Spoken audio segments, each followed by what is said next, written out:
I shit you not, I just opened Roll20. Roll for dinosaur. Hello, everyone, and welcome to Full Top Threes. I'm V. Hi, I'm V. I'm Cassian.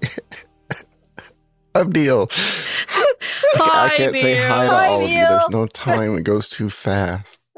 I want the intro out of the way. It's the worst part of the fucking show.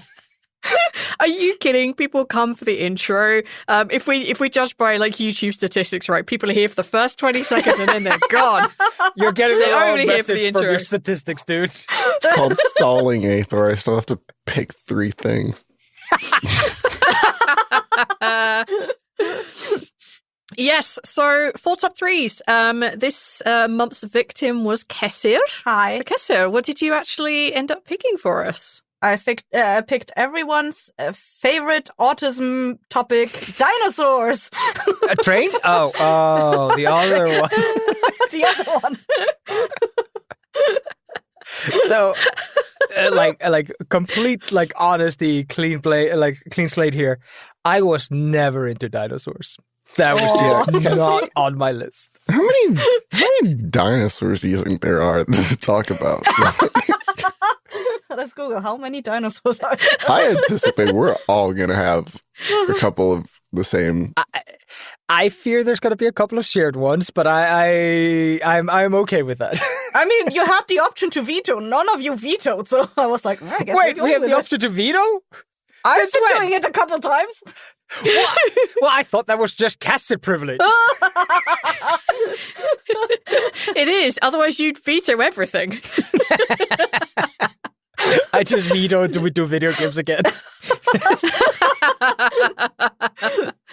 So I also found this difficult. Don't get me wrong. When I was a youngster, I did enjoy dinosaurs, right? So I got like dinosaur toys from my granddad, and I have a very specific dinosaur toy I'm going to talk about. But as I got older, I definitely fell out of love with dinosaurs and thought, oh, that's a very kid thing to do. And Aw. when you were like, dinosaurs is the topic, I'm like, I don't know if I have anything to talk about. And then today, when I started Googling around, all these memories started coming back about various Flashbacks. dinosaur-related things. And Kessa, you will be disappointed in the things I've chosen. Oh no! There will be no hope or redeeming of my dinosaur choices. Oh no! This is not going to be a rerun of the pasta episode where everybody was shockingly, pleasantly surprised. This is going to be like everybody did the same dinosaurs. Well, I hope not. I don't think one of my dinosaurs on my list you guys are going to know about. So I guarantee we'll see. we're all going to talk about the same dinosaurs. I think we're going to talk about one specific. Yeah, anyway. I'll tell you what, because it was your topic, Kester, let's start with you. Yeah. So, this isn't my. I just wanted to bounce off of what you just said about having like stuff in your childhood, like from dinosaurs. I remember I had like 3 binders full of dinosaur fact sheets that I got. Like, I think I had a subscription at the time as a child, or like these. There were like I got a binder, and then there were those fact sheets that came in on a weekly or monthly basis, and I collected them. But I was too young to read them at the time because it was all very scientific. So I retained none of the facts because I couldn't read them. So I barely have any memories of them. But I have memories of the pictures. Something about the subscription to dinosaur facts tickles me real fucking good. It's just like, help me balance my books. Food, $200, like euros. Oh, like rent, €500. Dinosaur facts, €300. I was too young to earn any money for them. How else do paleontologists make money? Is that the right thing? Paleontology. Yeah. Okay. It's the dinosaur thing, right? Yeah. I wouldn't know. Half of my brain was like, that sounds right. And half of my brain was like, you just made up a word. There was a segment in the binders that was specifically 3D images, and they sent you like a T-Rex shaped glasses thingy, that one that had like a blue and a red foil. Oh, hell yeah. I found it recently. I was like, oh my god, I still have that. Oh, hell yeah. Well, you're gonna have to send a picture to put in the doobly-doo. That's a necessary one. Maybe while one of you talks, I will try to get it. I know roughly where it is. Awesome. You have to wear it for the rest of the episode. The migraine will be worth it. I'm so glad we're not doing the red and blue thingy anymore with the 3D glasses. Like, can you imagine in 3D cinemas? Literally never worked for me. I never once had it work for me. And I'm not like colorblind in any way, so like I don't know what that is. It just does not work for me. I remember I watched like Shrek 3D on a DVD disc at my friend's place, and he had like these glasses, and it was just like, I'm seeing fucking nothing, dude. Like, this is just a flat image, and now the colors suck. Well, to get to my favorite dinosaurs, one of my lists is the Quetzalcoatlus, which is supposedly the largest flying dinosaur that ever existed. Is that the one that has the skin between its legs one? Yeah, it's one of those. It's one of the pterodactyl types. I really like the flying dinosaurs. They look so fucking derpy, and like with their flappy wing always like going up. Like, just from a character design perspective, that looks fucking dope as shit. Like, I love animals that have like a really bonkers body plan. Like, just randomly these fingers sticking up, and it looks so menacing, but like they look fucking derpy as shit. Especially the Quetzalcoatlus. They're like they are the size of a giraffe. They're like 5 to 6 meters tall and have a wingspan of like, I think 10 meters or maybe something like that, or like 11 meters. Wild. That is huge. That is huge. That's a big boy. That is a big boy. That's big for something that's to supposedly have been in the air.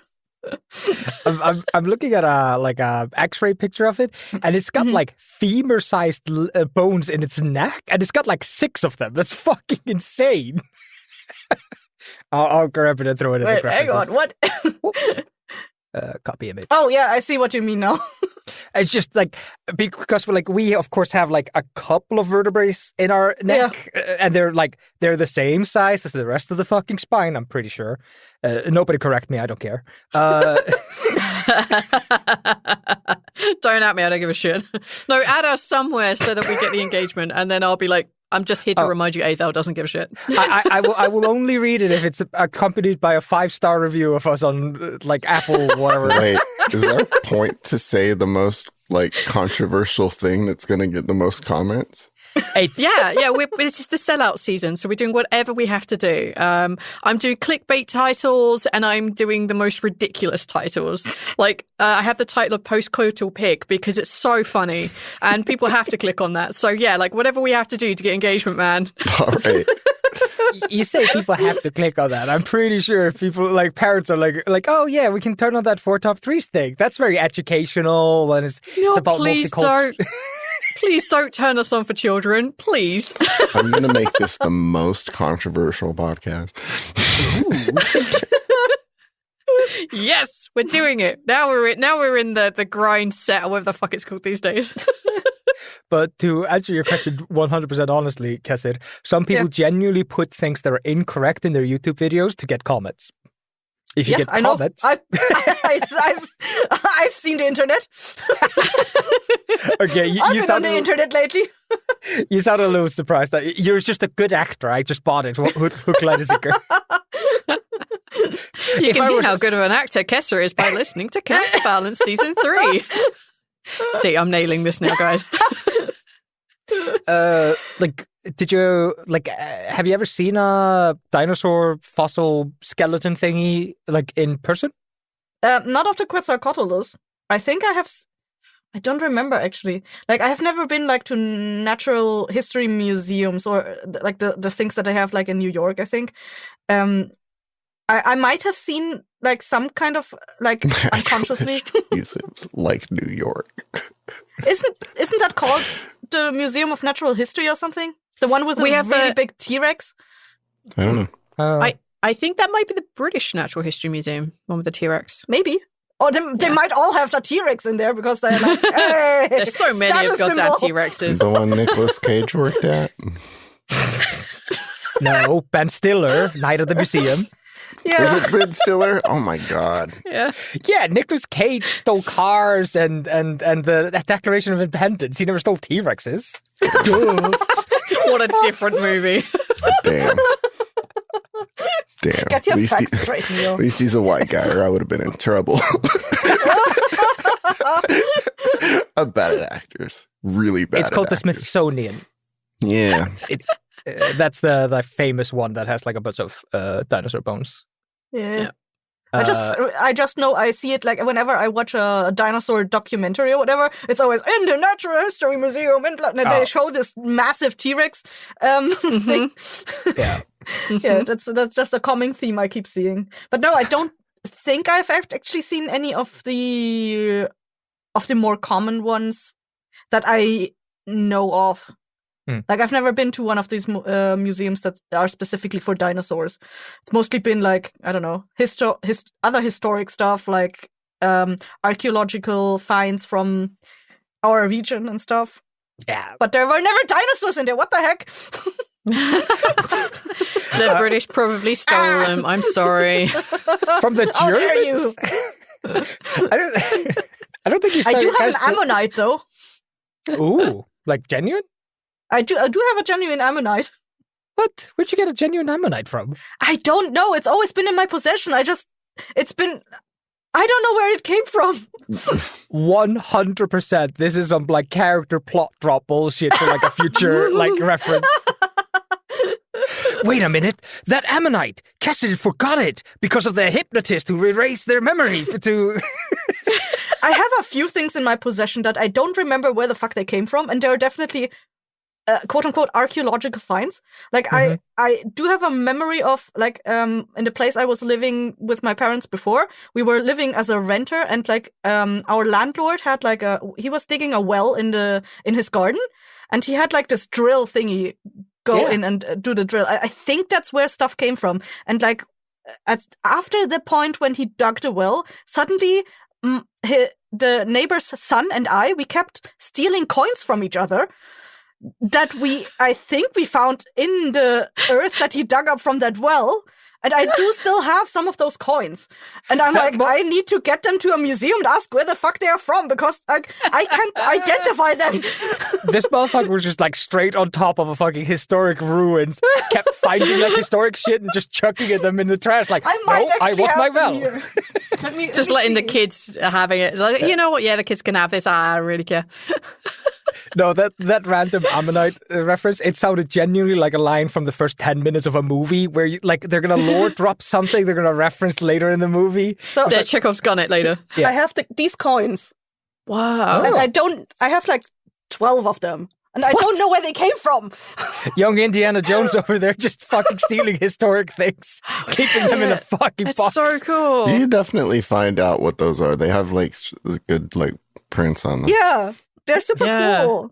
But you know how boring our lives are. Kes is going to find out that there was like a theme park in the 1900s underneath their like land. And these are just like theme park coins. Like, you know? No, 100%. If we're going to do an unfiction project, it starts right here. Like, because you partially base it in truth, right? And you have found these random coins and now they're going to be these. something. I have ones with a different design and they're more intricate. And like, whoa. You can't really see them. Definitely take a snapshot of those so I can put them in the references for the people who aren't able to see the video. First of all, please come see the video. Indian or something. Cassie, it's the year 20 whatever. Just ask AI, take a picture and like say, hey, Google, what's that? But don't do that right now because we want to turn it into an unfiction project. The thing is, I'm so afraid. I was afraid that if I bring them to a museum, they're gonna be like, "Oh my god, this is a major find. Where the fuck do you find them?" And I'm just gonna be here. Isn't that a good thing? Are you afraid that they're gonna take your coin away? Like, wouldn't you be scared that they'd tell you, "Oh, this is dumb. What are you doing here?" You don't take my coin. Or just don't take all of them. Keep like found these 2 coins. That's so cool. I love the fact they were 2-hand as well. Like, holy shit, gets it. I know where the ammonite is, but it's outside with the bunny, so... I could stay out there then. Keeping them safe because it keeps demons away. I'm telling you, the fucking ammonite's gonna come up in a couple of episodes. Oh, my bunnies have glowing eyes now. Ever since I lost the ammonite, what a strange thing that has happened. No, I just took it outside at one point because my bunny was like cleaning itself and it was doing a circular thingy, and I put the ammonite next to it. I was like, find the difference. I know what I think I've genuinely seen that picture if you posted it. So yeah. We went off track hard. Anyway, yeah, well, we all know that this is an excuse podcast. Like, let's be honest. It honestly is. It's just we are finding prompts to talk about bullshit. So. Yep. I never had a doubt in my mind that this would be a good topic to bring up. Not a doubt. Well, now you know I have ammonites and coins. And that's why it's your favorite dinosaur. Yep. Sorry, third favorite dinosaur. Favorite dinosaur. I still remember playing Ark like 10 years or so ago, and the Quetzalcoatlus was actually one of those dinosaurs that you can build a house on, which was just insane. Okay, that's actually sounds kind of cool. Yeah. But the thing could also, like, you could put a house on top and it could stay, like, most dinosaurs couldn't stay in the air all the time, but this Quetzalcoatlus could, like, fly with a house on its back all the fucking time. It could just stay up there 24/7. It was so dumb. I enjoyed that game because I could have a ridiculous amount of Triceratops, and they would just let me a little Triceratops army just following me around. It was just fun times with that game. Yeah, one of my others is also going to be something I learned to love through Ark. Excellent. All right, let us move on to Neil. Do we want to talk about one that I think probably a couple of us have, or do we want to... Yeah, do it, because then we don't just bring it up again. Leave the best one till last. Do not start with the big one, just because you don't care what order it comes in. Well, what makes it big or what makes it not big? Like, I don't know. Neil, there is a dinosaur that is number one dinosaur to everybody, even if they don't put it in their top one spot. Do not dare bring it up as number 3. I don't do these in order. How do you have an order of dinosaurs? I don't. I just know what is the best dinosaur. There's a single dinosaur that's the best dinosaur. Now I'm wondering which one Eyþór is talking about, because I can think of at least 3. I can think of 3 top dinosaurs. Is this a named dinosaur? Named dinosaur. No dinosaur actually has a name. Nobody's ever had so a the pet answer dinosaur. is no. Okay, so now I know which one is Neil's talking It's about. not a character. I'm not talking about Jurassic World over here. No. Okay. I'm just going to say what I was assuming.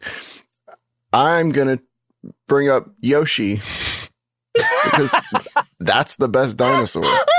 Okay. I thought that's where we were all Neil. going with this. Thank you for playing the game, Neil. Thank you. If I was a Nintendo-baby, yes, probably Yoshi would be on my list, but I played the original Nintendo and nothing else, so... Yoshi is on my honorable mentions because Yoshi is incredible, right? Yoshi can eat other things, like other like horrible things that are good, and he carries his buddy while being a badass. Like, what a good friend. Yoshi, top dinosaur. Yeah. Is Yoshi actually like declared a dinosaur in lore-wise? I thought it was like either lizard or a dragon. Google said that Yoshi was always supposed to be a dinosaur, but I wouldn't know. I'm just curious. I don't know. I don't know what kind of dinosaur he is. I mean, it lays eggs, so it could be a chicken.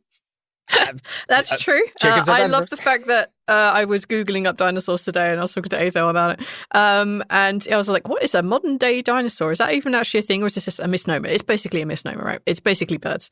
But it included in the list of things like ostriches and chickens. A chicken is not a motherfucking dinosaur. No, Google. Bad Google. According to the Super Mario Bros. Movie that came in like 1992, Yoshi is a dinosaur. So I'm going to stake my bet on Yoshi being a dinosaur there. I think that's a good place to take my information from. Do you think that movie is a good yardstick for Nintendo's quality? I don't know. Yoshi was like the fucking game changer. I think he's introduced in Super Mario World and genuinely made that game super fun to play. There may have been like mini-series games like Yoshi World or whatever the fuck it was called on Game Boy, but I never played that. Yeah, this would have come after Super Mario World. Pretty sure. But like the only thing like my brain goes to is the Yoshi slowdown video. Do you know what I'm talking about? No. I'm having a hard time finding an actual like linkable version of it because the internet has become genuine fucking trash and you can't find shit anymore. Like you can't find shit shareable anywhere. It's always like, oh, you need to log in. Oh, you need our profile. Please download our app. Mm-hmm. So, hey, let me see. God bless the internet. No, evil internet. So why is Yoshi on your top 3 dinosaur list now? Because it's classic. And you know, Yoshi, poor Yoshi. Yoshi is sacrificed a lot for stunts, and that's really sad. Because Yoshi's the ultimate, bro. Yeah, Yoshi's your homie. He doesn't like ever betray you, but you betray him all the time. So yeah, no, Yoshi's cool. I played Super Mario World when I was a kid, so I definitely have had Yoshi in my life forever. So, which is the best colored Yoshi? Brown. There isn't a brown one. Neil, which is the best colored Yoshi? It's outside in my garden and it's hopping around. Oh yeah, boys. The classic green one and then the pink one. You were wrong on both cases. It's blue because you can fly. Nah. That was the right answer. Can he actually? I don't know my Yoshi lore. So in the game, the green Yoshi is just a normal Yoshi. The blue Yoshi, if he has a shell in his mouth, he automatically is able to fly in Super Mario World. I don't know about the rest of the games. I got an emulator for Super Mario World when I was working out at sea, and I played that game like crazy. You had an emulator and your blue Yoshi flew. It doesn't fly anywhere else. It just happened to be on your emulator because it got hacked in the wrong way. And the code one number got shifted and now it doesn't care about the y-axis anymore. You could get the colored Yoshis in the Star World. I guess I played more Nintendo than most people here, so... But you're not a Nintendo baby. Absolutely He's not. our little Nintendo baby. No, I I genuinely never... Dude, I mean, you might be right. I'm not saying you're wrong. I don't know. It's been a long time. No, I don't know. Like, Yoshi has never struck me as like a super memorable character. He's just like the dinosaur, you're right. And then you chuck him in a ravine. He has his own theme song. Well, he adds instruments to the theme song, right? When you get on Yoshi, it has like a gallop to it. The song changes. Yeah, it does a whoosh whoosh. And then Wish, wish. There's little drums that get added. No, Yoshi does not. What? Does he? Yeah. I may have not played listening to the music well enough, but I don't think there's a... I'm not imagining this. That is a cool little detail, though. Like, if that is a true detail, that's a very cool little detail to add in. I highly doubt it's a true detail. This game came out on, like, Super Nintendo when they were, like, battling, like, 200 kilobytes. Like, I want it to be a true detail. It's cute. It would be a cool one. I found the slow down video, by the way. So it's in the references for those who care. What's it about? It is 10 seconds, and it is taking Yoshi and slowing down the audio until you find the... I found a video that's called T-Rex, but it's Yoshi sounds.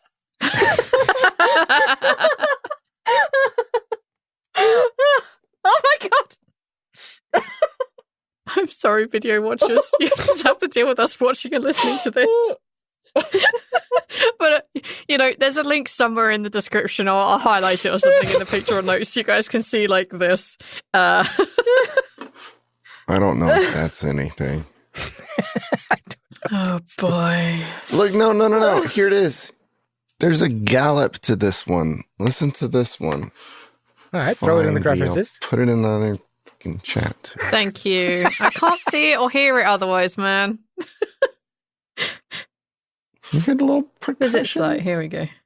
Oh, do the drums come in when you're writing I'm Yoshi? pretty sure missing? the song flips over to that version. I might be wrong about that, but you might be absolutely right. But as soon as I hear the percussions, I understand what you're referencing. But I don't know. Yeah, he has his own little song. Yeah. I super duper appreciate the music back from those games. So it's really cool. I used to listen to so many like weird remixes of old Nintendo songs back in the day. Donkey Kong Country, best fucking soundtrack. Let's fucking talk about that instead. No, we're talking about dinosaurs, guys. Donkey Kong is technically a dinosaur. We've been going for like 29 minutes, I think 28 minutes of this being talking about anything other than dinosaurs. There's dinosaurs in Donkey, or are they? Well, I mean, here we get into argument, but like I think there's like crocodiles and alligators and such in Donkey Kong Country. I'm not sure they're dinosaurs, but are they? They're dinosaurs. I wouldn't know. I think that's one of the misnomers is that they're actually dinosaurs. They're like a sub, like many generations later, not actually really a dinosaur, I think. I might be wrong. AI Google has let me down many, many times, and I hate the fact that it exists on my Google page. I think they're real. I want them to be real. Well, if they're real, chickens are also dinosaurs, and I think we all agree they are not dinosaurs. Well, there's actually dinosaur stuff in Donkey Kong. Like, he collects, like, skulls from a Triceratops, I think. What? Oh, and, like, Donkey Kong Country Returns or something? Like something on the V? Yeah, no, nobody's talking about that. I don't know. I had a thing. I remembered something about dinosaur bones in the games. And I never played Donkey Kong. I don't know where that memory came from. In the original SNES, he only collects bananas. That's bananas and bombs. Those are the only things he collects. Everything else is stupid fan fiction. It's woke DEI shit. They ruined Donkey Kong.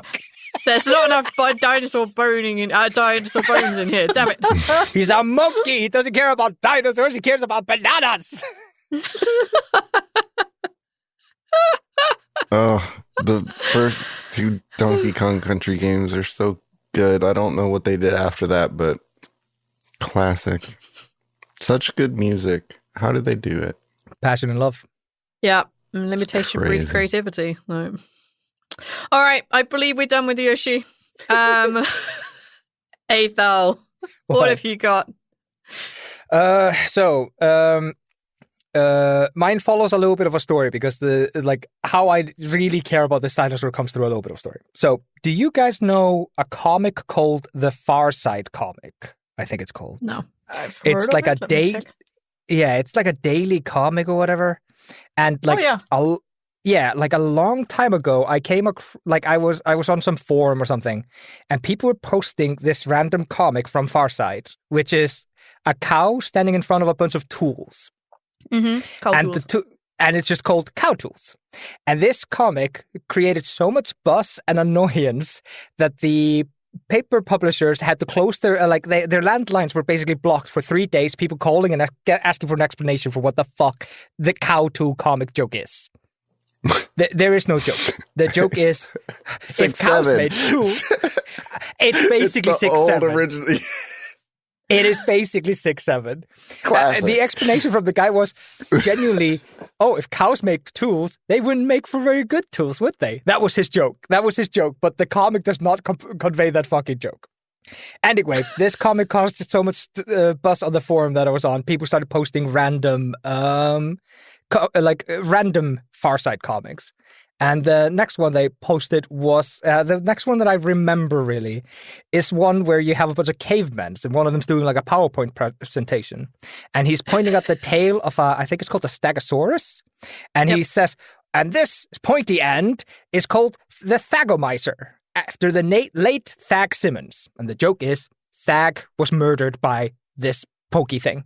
That's the entire joke. There's no obfuscation. There's no creativity. This is the joke. The joke is, that's what it's called.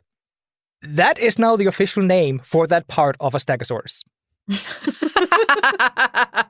Because a random paleontologist was reading that comic, thought it was chuckle-worthy, then went, wait, what do we call it? Found no name, so in all of his papers, he referenced it as Thagomizer, and is now an accepted term to reference the last, 3 vertebrae of a stegosaurus. So my third favorite... like, comedy school.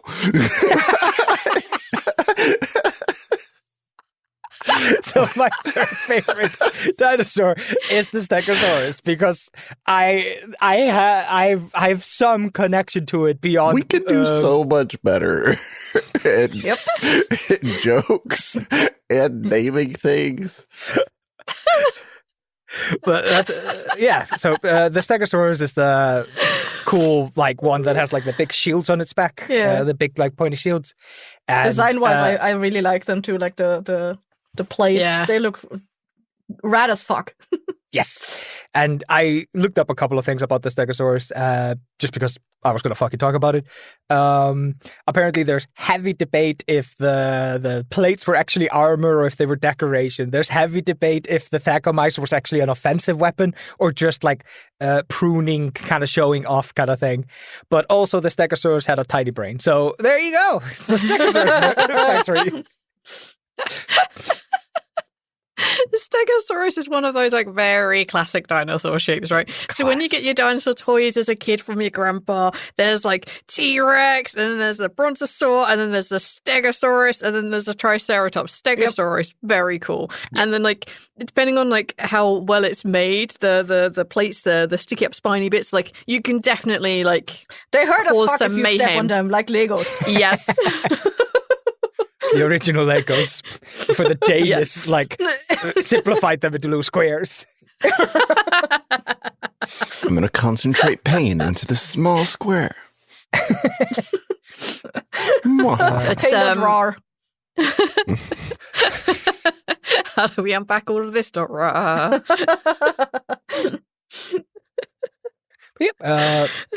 I have very little to say about the Stegosaurus. I think it's a cool dinosaur. I like the way it's often portrayed as this big lumbering motherfucker. And in almost any video game where you fight a Stegosaurus, it uses its Thagomizer to destroy you. So I approve. It is almost like it was created by a game developer. Let's give it a recognizable outline, the big plates on the back. But then let's give it a weapon on its tail. Art imitates life. Or the other way around. I did look it up a little bit, and apparently there's a hot debate in the paleontology, and by hot debate, I mean there's been 4 papers in the last 20 years about it. Debating 4 guys whether debating. It's fucking intense. Debating if the Thagomizer is an actual weapon, and it is mostly agreed it's a weapon now because some dude went all right, look at all these random bones with holes in them. They fit the Thagomizer. It is almost 100% that the Thagomizer was used as a weapon against these random dinosaur bones we found. Also, all Thagomizer, the fossilized cartilage or whatever the fuck, the sinews or whatever, they show signs of what they assume must have been bruising or whatever. 93% of them do, which means that they were hitting with it. There was so that's the current point of the debate. But we all know once we invent time travel, we're going to go back and we're going to find fucking stone, Neanderthals riding dinosaurs, and everybody's going to be I'm not happy about this. I just like the idea it's an accidental weapon, right? So it just has this long tail it can't control. When it turns around too fast, whoosh, and it just hits kills things. half of its plan. Yeah, it's oh God, I'm so sorry. I killed Larry the Stegosaurus again. Oh God, I'm so sorry, guys. This is my bad. They're like lizard scorpions. Yeah. It's crazy. I'm about to turn left, guys. Watch out. Would we know if they had venom in there? Because would we be able to determine that? I feel determine what exactly? Venomous. If I had venom. They had venom. This is really stupid. But if Stegosauruses had venom in their tails, scorpion lizards. Would we be Eyþór. able to determine that? Eyþór, go into your paleontology hot debates and ask them if there are any venomous. Just drop it in there and be really serious. Like, I believe that there are venom. And I think it's because of X, Y, and Z. Hey, dumb question. And then those 4 paleontologists are just like, oh my God. He's right. Why haven't we ever thought of that? But all right. I may have to set up a Google alert for do stegosauruses and venom. I'm just going to set up a Google alert. The second that happens, I'm linking this episode. I can't wait to win a science prize for doing the science and be first to think about Stegosaurus lizards. I think for them, in order to be venomous, there would need to be like holes in them to channel like the fluids out. I was genuinely kind of hoping, I Googled, was the Thagomizer venomous? I was kind of hoping that the AI wouldn't answer because it would just be like, what the shit? Where do you get this from? I can't answer that question. That it has no basis. Like, but did you actually find something? It claims, but it's AI. It's like making half the shit up. But it does confidently claim there is no evidence that the Thagomizer was venomous based on fossil evidence, blah, blah, blah. No fossil ever shown the structure for holding or injecting venom, such as specialized glands or grooves in the spikes of the Stegosaurus. The only thing I could imagine is that if they hit something before and like they cannot fucking clean themselves, it's gonna have bacteria on it, kind of like the Komodo dragon. And if they hit something else, it's gonna just die by the fact that it got bacteria on it. Those science nerds don't know shit. The Thagomizer is totally venomous, as seen in the Komodo dragon. Hell yeah, let's write a paper check. This is where Blighthouse pivots 100%. We're doing the wrong job, right? What we should be doing is writing paleontology like papers and winning Nobel Prizes and shit. 10 months ago, somebody asked this on Reddit.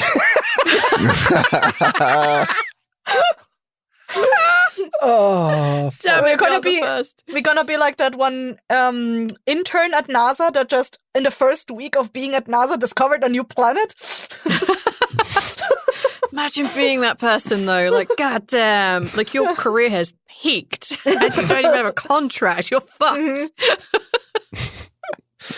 Oh, shit. All right. Away from the mighty Stegosaurus, I have a tale to tell on my third slot. When I was but a wee child, I had many fluffy toys. And one Christmas, I got a little like cardboard box with a little carry thing on it. And I'm like, what the fuck is this? I believe it came from my godfather, or the guy who should have been my godfather. I opened it up and there was this giant purple and green dinosaur with a video cassette tape right at the bottom. And of course, I put that videotape in and I must have watched this hundreds of times while holding on to my purple dinosaur toy.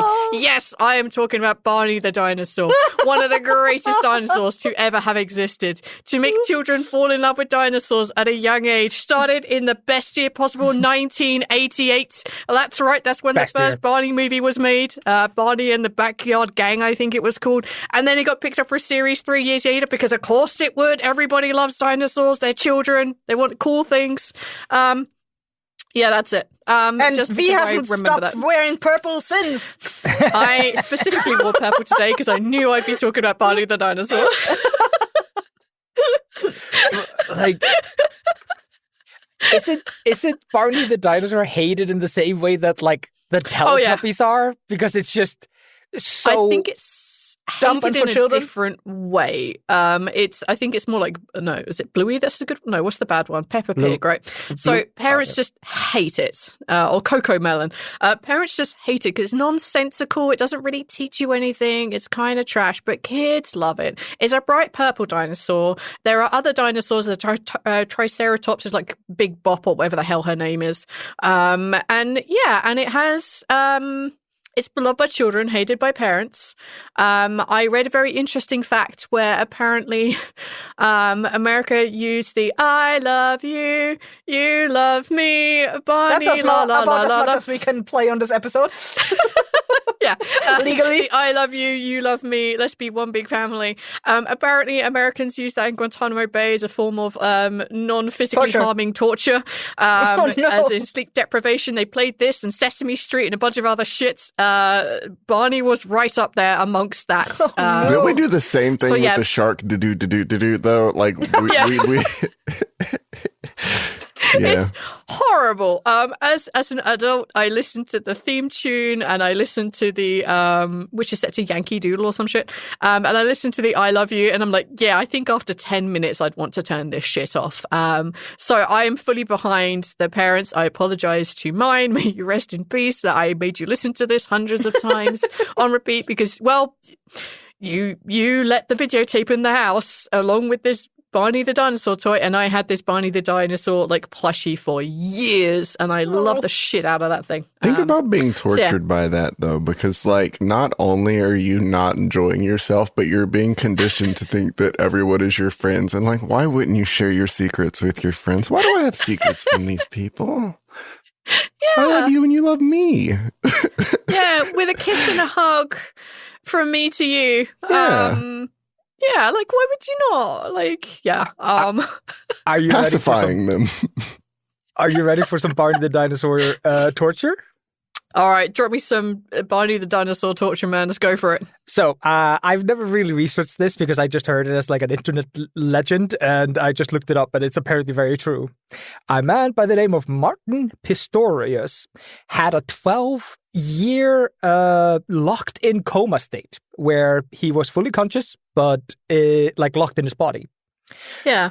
He fell into this coma at 12. So at the start of 12 years, his parents replayed his favorite videotape in his room where he was in this locked in state. No. For 12 years, this man listened to Barney the Dinosaur, and he references it in his memoirs that it was the thing that gave him like a stable point to focus his mind to anytime he heard it be turned on. It was like he'd drift off and like kind of lose himself because he had no senses and nothing to do. But anytime Barney the Dinosaur turned on, it kind of like his brain kind of went, whoosh, oh, that motherfucking dinosaur. Wow, that's wild.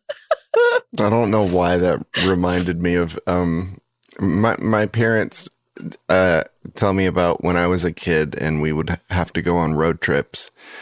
I had a tape player tape that I liked listening to and on repeat through the entirety of road trips.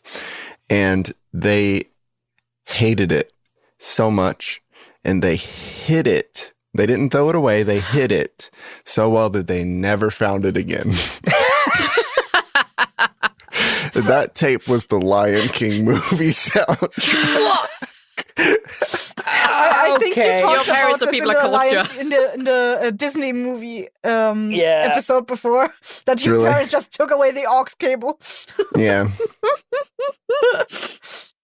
I mean, yeah, only the soundtrack, that would be pretty rough.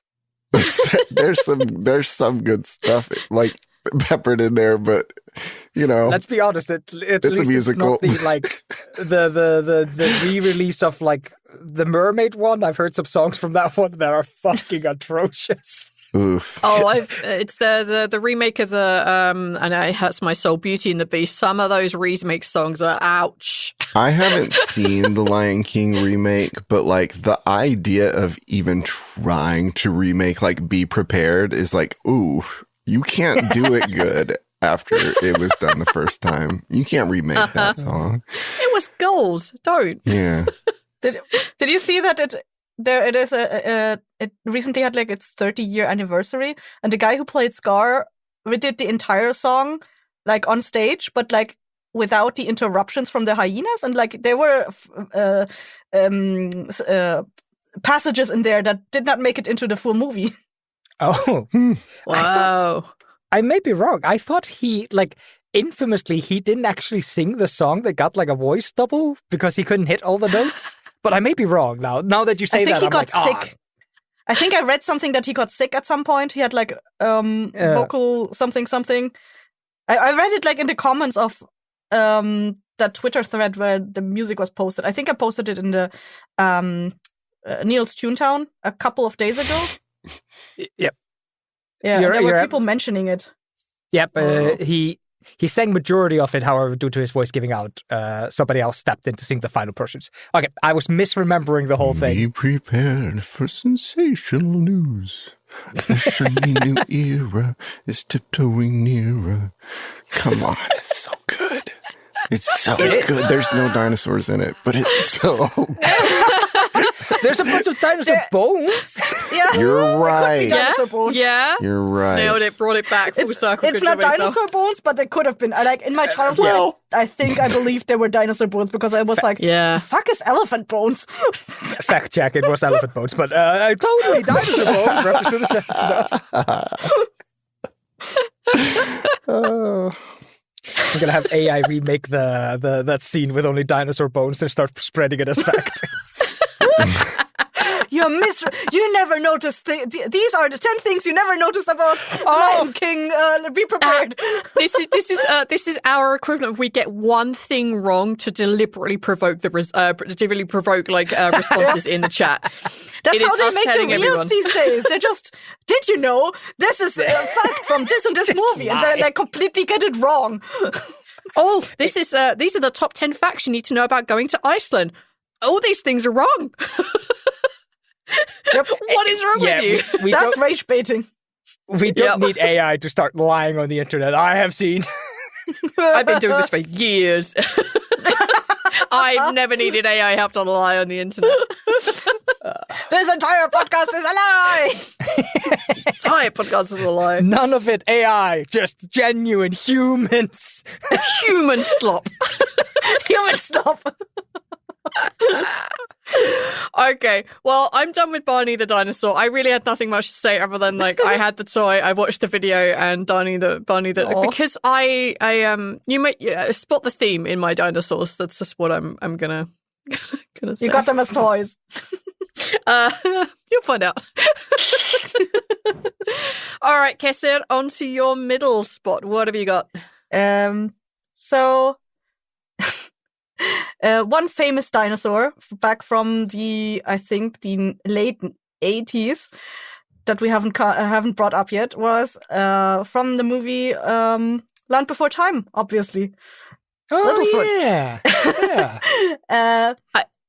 So on my number 2 spot is the Brontosaurus, which is different from the Brachiosaurus in that the Brachiosaurus has like an upright gait and the Brontosaurus has a horizontal gait, kind of like the Stegosaurus. Oh, fantastic. Then I can do the Brachiosaurus as my top 2, and we just don't... Yay!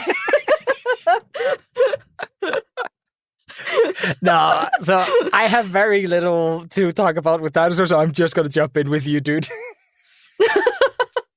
I remember after the movie aired on our television, my mom got me a plushie of a Brontosaurus.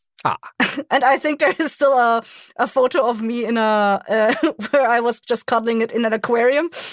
Aww. Don't ask. Dinosaurs, aquarium, hand in hand, like pizza and tomatoes or something. No, my dad used to have a lot of aquariums, and whenever he was building a new one, for some reason I was put in them, and then my mom took photos. Boomers had nothing to do. I was so bored.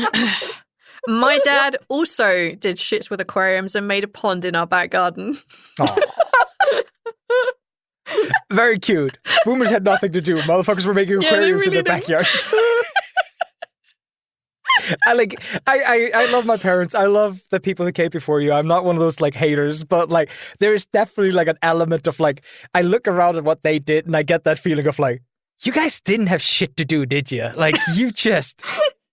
they didn't have the internet.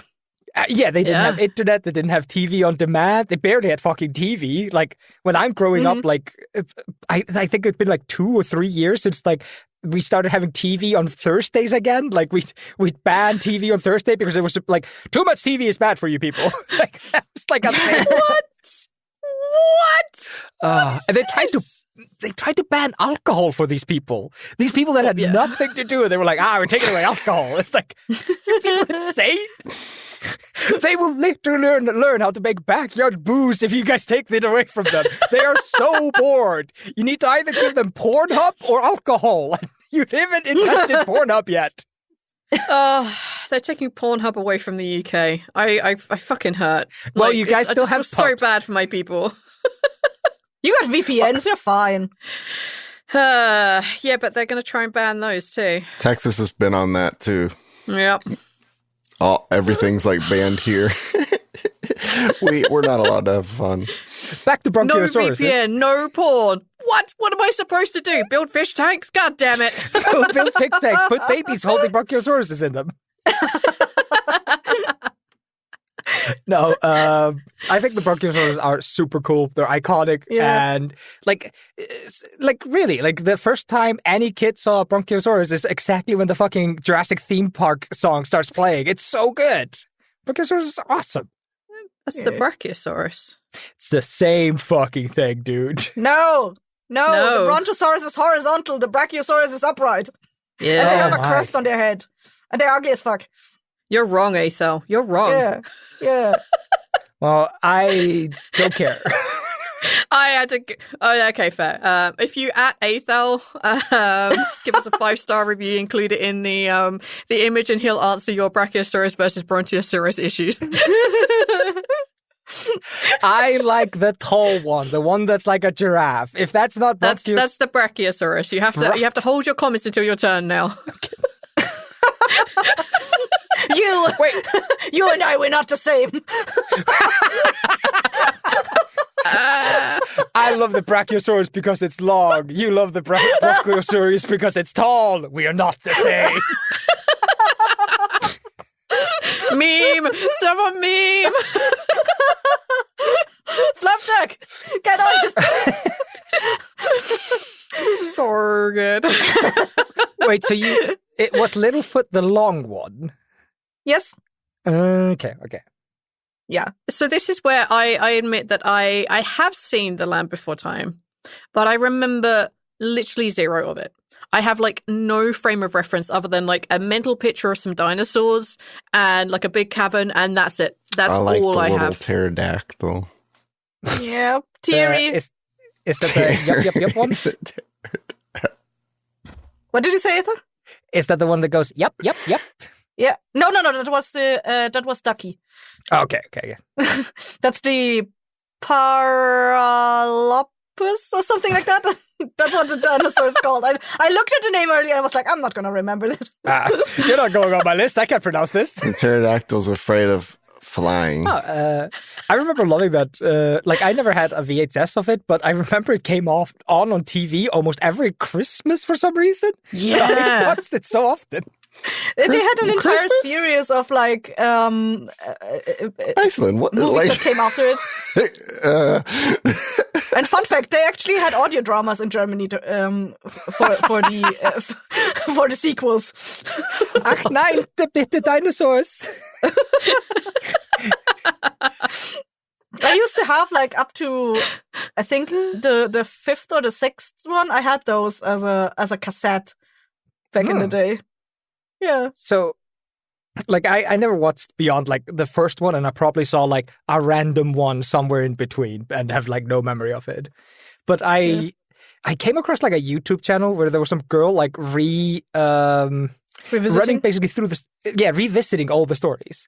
And I was, like, I was just like, hell yeah, I want to hear how stupid this gets by the 7th movie. Like, how many times can they go to the land beyond time or before time or whatever? Like let's. Well, it's not about not about going back to the valley. It's more like other conflicts arise.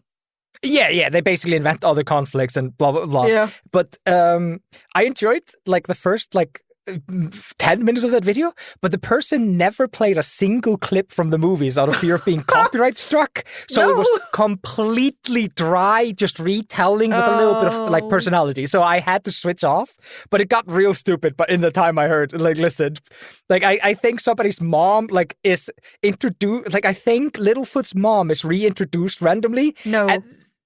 like in the fourth or fifth movie, was something stupid. No. No? Okay. No. There was something stupid like that. Somebody gets reintroduced that was like a long lost character, and then they just kind of get deleted the next movie. I think it might be the T-Rex. They found a baby T-Rex in like the second or third movie or something like that. And then he goes off to like, it's like an orphan T-Rex, and they try to raise it away from the other dinosaurs, keep it in secret.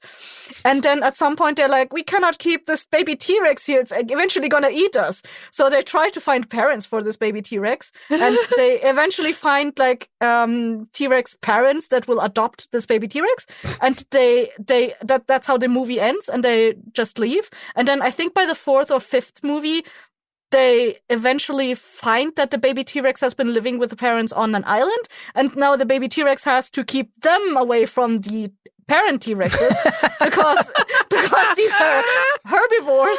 And they're afraid that the T-Rexes will eat the Littlefoot and the gang. Why do you have such a functional memory? It's hard to remember the details. It's been a couple hours since I told you they have audio dramas of this. Wow. Are you sure the audio dramas are the same as the movies? They are. They literally use the same sound, the same audio tracks, and just intervene like empty spaces with narration of what is happening.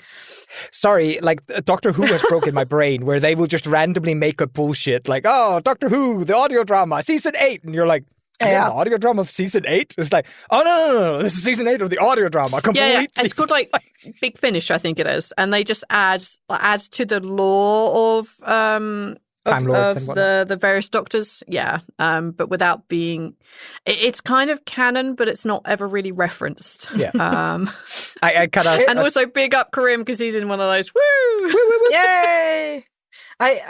In Germany, it has always been a thing that, like, for children's movies, there would always be an audio drama version of it. Like back in the 1990s and maybe up to 2010s. I don't know if it's still a thing because like the medium just doesn't exist, like the cassettes and CDs just doesn't exist anymore. I know there are still audio dramas for children now that are distributed on iTunes and stuff, but I don't know if they still do it for like children's movies that come out. Like I just haven't been keeping up with that practice. But I know back in the days, like I think I've talked about this before. I had audio dramas of like Hercules, of The Lion King. What else did I have? The Hunchback of Notre Dame. Oh hell yeah! Yeah, I had the audio drama cassettes of those.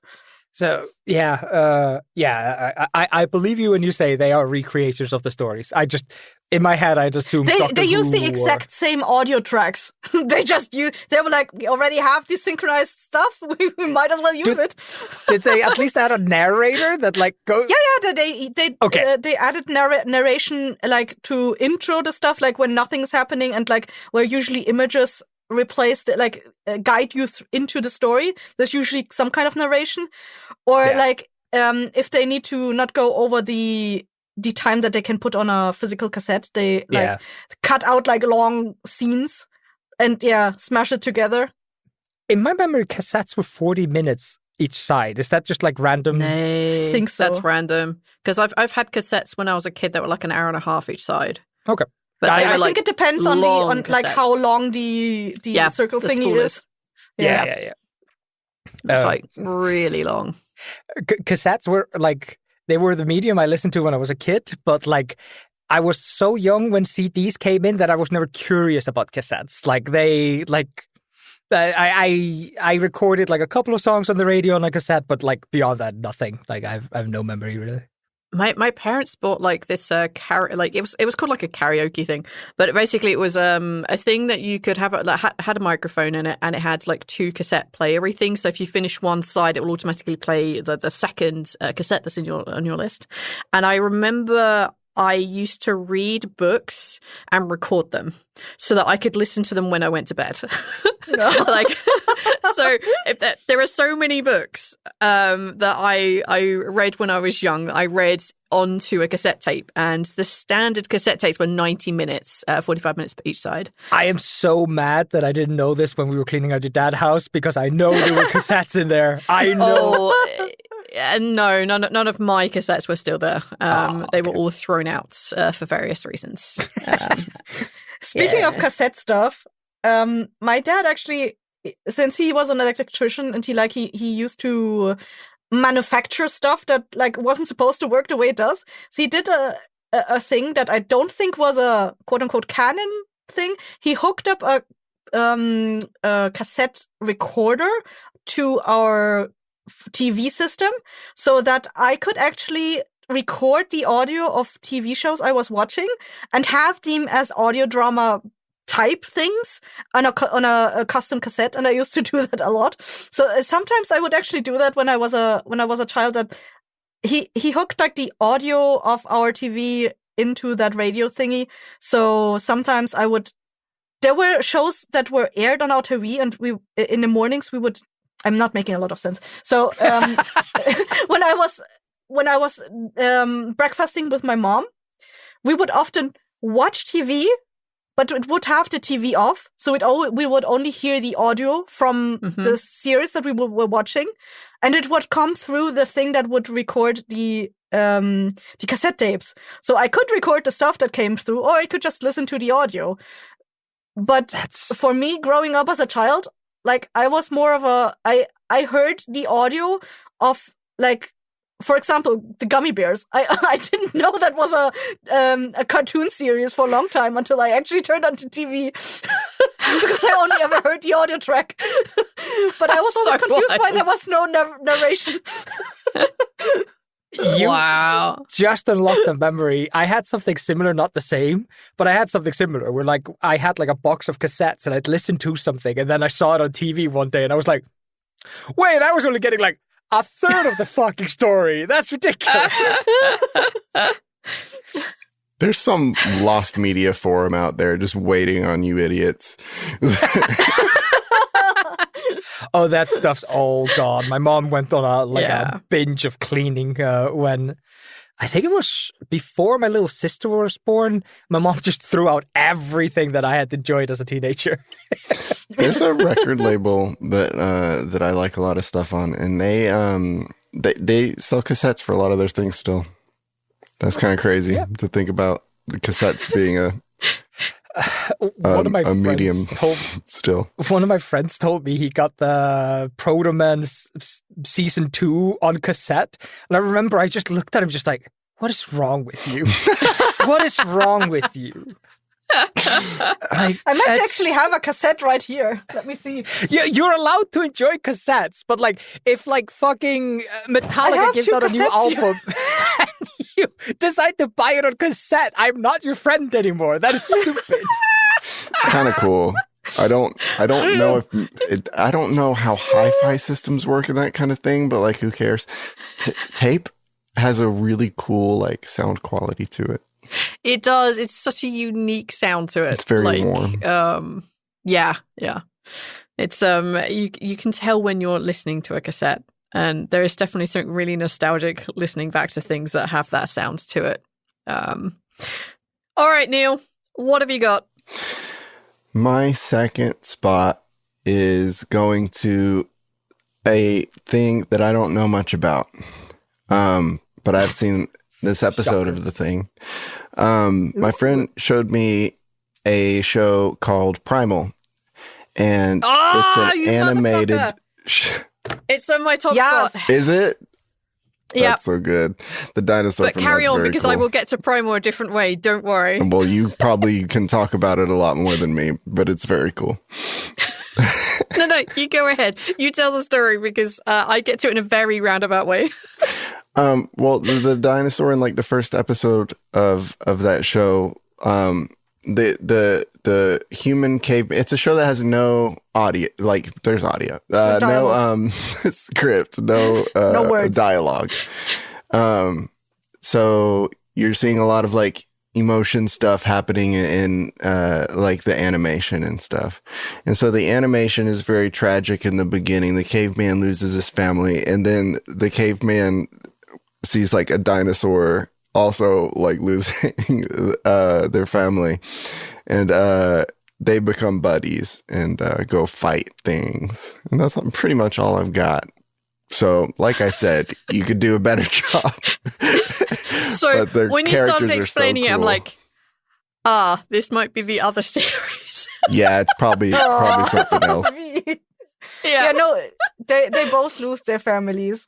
Like the caveman sees the dinosaur, I think Fang is her name, with her kids, and he is about to fucking lose his shit and kill those kids. He hated dinosaur, yeah. Yeah, and then another bigger T-Rex comes into the picture, and the two of them face like a common enemy, and then they bond over killing that fucker. And then they go on adventures. Yay! He sees the dinosaur lose the dinosaur's kids in the same way that he lost his family. And then they become buddies. Dinosaur buddies. Besties. Fighting friends. So I know of Primal because I was watching, like, I randomly turned on shit on YouTube, and like I said earlier, I watched some woman try to retell the story of Land Before Time. And this guy, there was a guy who was just like, Primal, amazing, go watch it. If you haven't watched it, don't watch my fucking review. So I turned the video off. But before he got there, he did mention, like, Primal has had such a rocky release schedule. Really? He was begging people to go watch the third season, which is coming out 2026, if I remember correctly. Because it's just that's already out. Yeah, well, it is 2026, so yeah, it can be out. I think it came out 2024, because I'm pretty sure I watched season 3. The season 3? I thought, what? I'll Google it later. I watched the entire thing just 2 years ago, I think. Or maybe I could be wrong. I'll keep talking and you can keep Googling. Yep. But he was basically just saying, like, please watch Primal because I want more of it. Because the video I watched before that was Scavenger Rain. I also locked out of that one pretty early because it looked fucking amazing and I want to watch it. But, I love that art style so much. It's so cool. Throughout it, he references Primal like a couple of times, and he's always just like we need to watch Scavenger Rain so the same thing doesn't happen to it that happened to Primal, which is that it has like an ceremonious, like, slow release schedule that's like really, like, it needs love. Yeah. No, I think you're right. Season 3 is currently releasing, and I think I remember that there was going to be a season 3 because the last episode of season 2 seemed to hint at another thing coming up. Yeah, well, a cliffhanger is no guarantee of a fucking second season. Nope, I know. Looking at you, Final Space, you fucking lunatics. They had 4 seasons. They ended three seasons. They ended all of them on a cliffhanger, and every season they got after the first one was like a fight. It was a struggle. So when they ended the second season on a cliffhanger, I was like, bold, but they managed to scrounge a third season. And then they ended the third one on a cliffhanger, and I was genuinely angry. I was like, this motherfucker doesn't know what he's doing. This guy's insane. That or he knows exactly what he's doing. This is the only way they'll give me another season is if... Wah. I remember also watching like a Korean high fantasy series that was kind of in the vein of like Game of Thrones, but it was like Korean, so it was dialed down in violence and sex. But it like it got a second season, I think, at some point, and like the ending of the second season seemed so much like there was going to be a third season because like, oh, suddenly there's like another time period that they're working with. Like, they were hinting at it in the outros, and like, oh, suddenly there's pirates and like the Roman Empire or whatever. And then like I looked up if they had been cleared for another season, and I was like, nope, that's where the story ends. There's not gonna be. They didn't announce any third season. Then they said they're not planning any third season. And I was like, what the fuck are they hinting at with the fucking last episode? Like, they put all their budgets in showing that, oh, there's a big armada coming, there's pirates and shit, and there's like a big Roman Empire-esque army. Nope, that's just they had money on the budget or something. They just wanted to show that they had it. Wasn't there something similar that happened with the Angel TV show where they were told, like, you're not getting another season, but they kept ending it on cliffhangers? And we're like, we're not writing a different ending. Give us another season. And eventually they were just like, well, this season flopped, so fuck you. You're not getting another season. You just end on a different cliffhanger. No. I think for Angel, like, they knew it was going to be 4. Like, it was supposed to be 4 seasons, and the 5th season they're told this is your finale. Yeah, like, that's it. They're done. And they ended it on a cliffhanger. Yeah, it was a good cliffhanger. There's a fucking good ending. It's a really dumb cliffhanger, but I like it a lot. It is the most 90s cliffhanger you can imagine. They're running down an alley at an army of demons, and I think there's a single dragon. Dragon! There's a fucking dragon!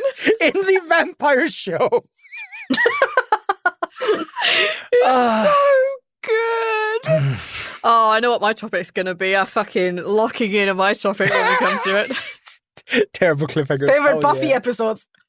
I mean, I could say Buffy verse, and then that's more broad, but no, I don't think anyone's watched it quite as much as I have.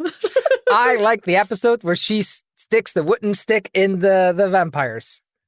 Good Buffy job. the Dinosaur Slayer. So yeah, Primal. That's it's got a dinosaur in it, huh? It does. Several. Okay, then Primal, I think I massively misheard, but it's really close to what my top spot is called. Is yours Far Cry Primal? No, we'll find it when we get there. I guess. I guess before we navigate into Eyþór's second spot, which we predict is not the Brontosaurus, I guess we better go hit the ads. Eyþór, what is your middle spot? Oh, so my middle spot is, and let's make sure we pronounce this correctly, because otherwise people will think I'm talking about a long dinosaur when that's not what I'm talking about. The Brachiosaurus, the tall dinosaur. Whoa. Wow. When you Tell us see more. that That dinosaur, one sounds like it has a long feature. when you see that dinosaur, I'm gonna strangle you, Neil.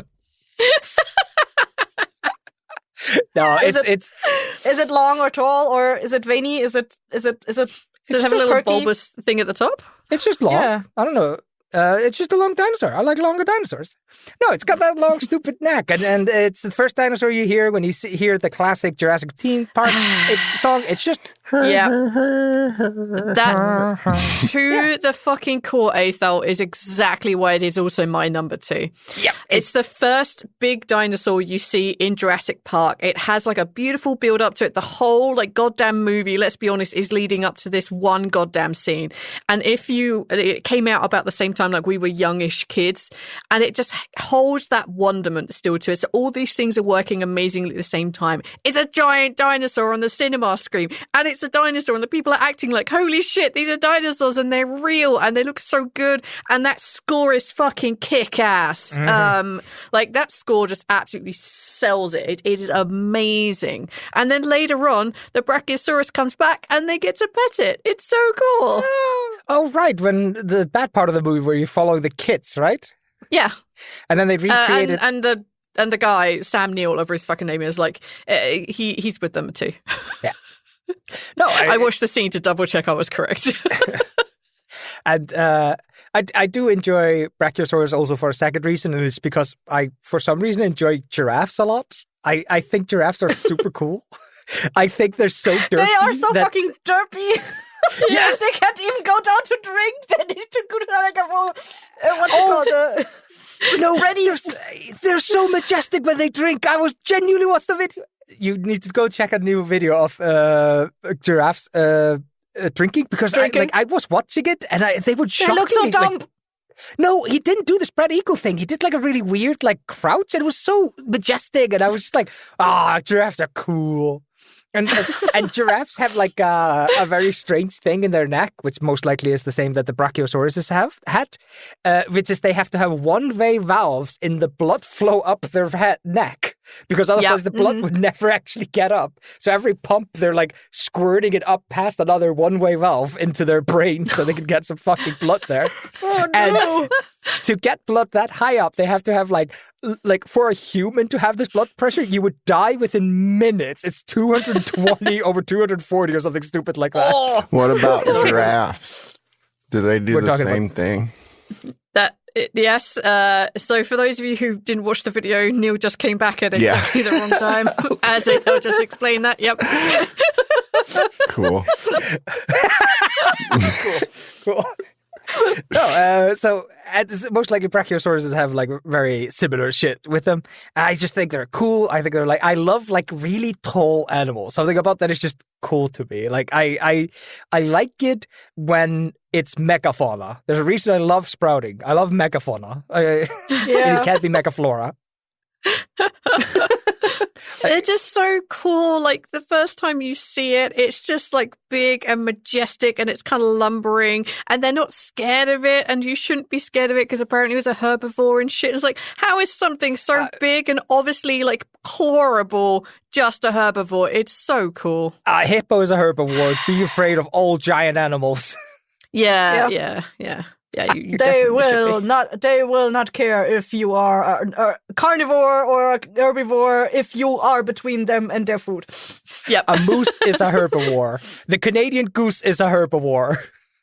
And the thing is, we can't prove that they weren't venomous, and that neck has long reach, so it could just reach out like 50 feet from its body and get you from wherever you're at. Before you even get to a point where you can hurt it, it'll venom you. You're right. They probably had that Komodo dragon bite to them when they bit into those mega floras. They just died out of embarrassment.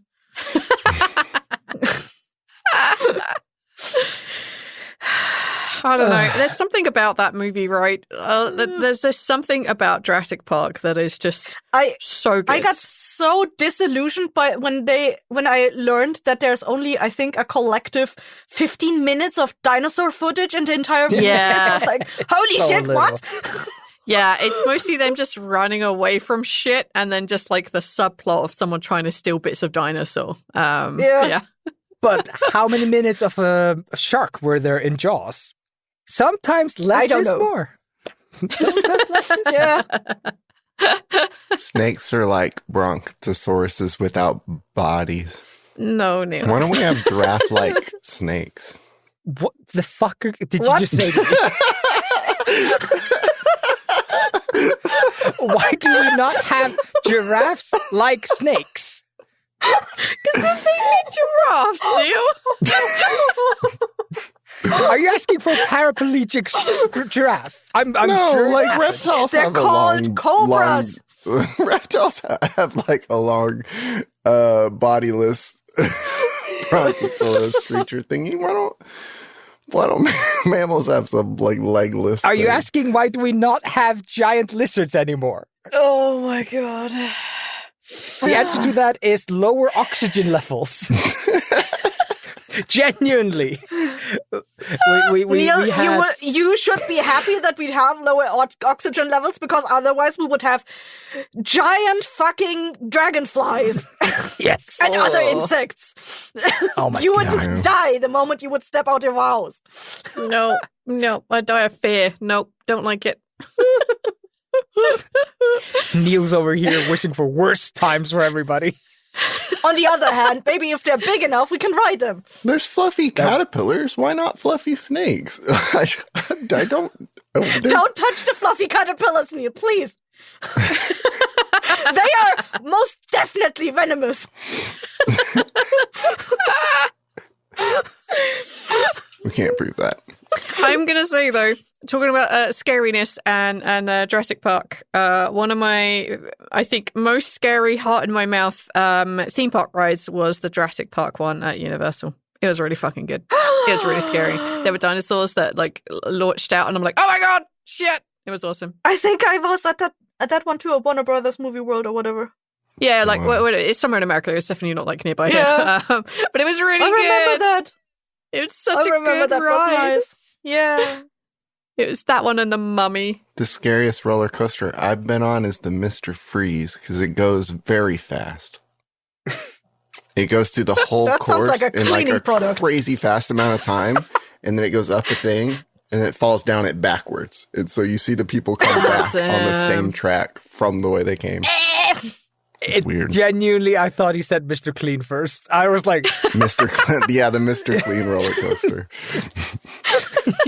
get sprayed with fucking like chlorine the entire ride. You get off cleaner than you went in. Oh, what a product placement, though. Holy shit. Oh, Batman, Mr. Freeze, the cold guy. Yes. I think I actually do have photos of me being on a Jurassic Park ride. Wow. I do think that's one of those where my parents actually got the photo. I just remember it being such a good ride that I was on. It was that one and the Mummy Returns or whatever the fuck it was. Like, those were two top notch. They were really good. I guess if we ever get to do a Blighthouse the World tour, then we just gonna go do fun theme park shit. One day we're just gonna go do shit. I think we've talked about it for like the third time on AMAs what your favorite ride is or whatever, and we were always like, that's not a thing. But here we are talking about, hey, those things are our favorite. These things are awesome. I'm scared of roller coasters because I remember a roller coaster hurting my back before I had back problems. So now I'm I don't know. Yeah, I think we may have hit the point where our feeble old people bodies may not allow us to do this anymore. I don't want to live in denial for a while longer, Neil. I'm not scared a roller coaster will kill me, but I'm scared that it'll make the rest of my life more painful than it is, in which case I would be grateful for it to kill me instead of making my suffering prolonged. That's why I'm afraid of roller coasters. Not instantaneous death, but it'll rattle my old bones loose. Yeah. It'll shiver your timbers. Shiver me timbers. Well, I think now we've hit the theme park rides, we should probably move on to our top number one spot since ours were basically the same. That's so fucking weird. You just cluster together. You love giraffes. Yep. Bundle them in. We did make these independently, we swear. You brainstormed them. All right, Kesser, when you thought, I'm going to set dinosaurs as the topic, which I think you did immediately after we finished the other 4 top 3s we did recently, your number one spot, when you were like, I'm thinking dinosaurs, your number one spot was, this is what you thought about. What is your top dinosaur spot? My number one dinosaur is, I alluded to it before, when I was playing Ark, there was this one dinosaur that won my heart over because it was very small and it was you probably one-shot it most of the time, but if you gathered enough of them, you could make a swarm out of them and kill literally anything else in the game. And that was the Dimorphodon. It was like a tiny flying dinosaur. It's like a very tiny pterodactyl, and like they are very cute little flying dinosaurs. I always liked the flying dinosaurs the most, I think. And they were pretty. Yeah, just because of their body plan being so insanely derpy, like I said with the Quetzalcoatlus, like the finger just sticking out is just so weird. But the Dimorphodon, they look like tiny toucan flying dinosaurs. They are often depicted to have like toucan-like colors, or like someone also envisioned them to look kind of like puffins. Just this like little puffin dinosaur. I appreciate the effort and the difficulty that it is probably recreating a dinosaur. You don't know what fucking color it was. Nope. You guys didn't know they had feathers until like 1990, or you didn't agree that they had feathers. Like, you fuckers. Feathers or fuzz? That's what I'm saying. Feathers. We couldn't tell if they had feathers. How do we know if they have venom? We don't. Obvious things that should have been obvious were not obvious until very recently. We need to ask dumb questions now because we've been surprised recently. How do we know that the Neanderthals weren't venomous or poisonous? Like, how do we know that there weren't giraffe snakes? How do we know we don't have vestigial venomous poison glands? Exactly. Because like sometimes I hear Kessa spitting some straight venom, and it's just like, holy shit. Yep. And I do have the habit of biting people. How do I know they're not getting poisoned? They're all If I fat. don't That's try. why you don't know. And it is possible people can still do that thing where they lift their tongue and push it forward and like spray from under their tongue. Like we clearly have at some point, right? I generally do that at the dentist. Yep, I can do that too. It's so gross. Unconsciously. I hope a meteor kills this the dentists podcast. call me the fountain. Do it now. Stop it. Neil is laying back, waiting for the meteor to take us all.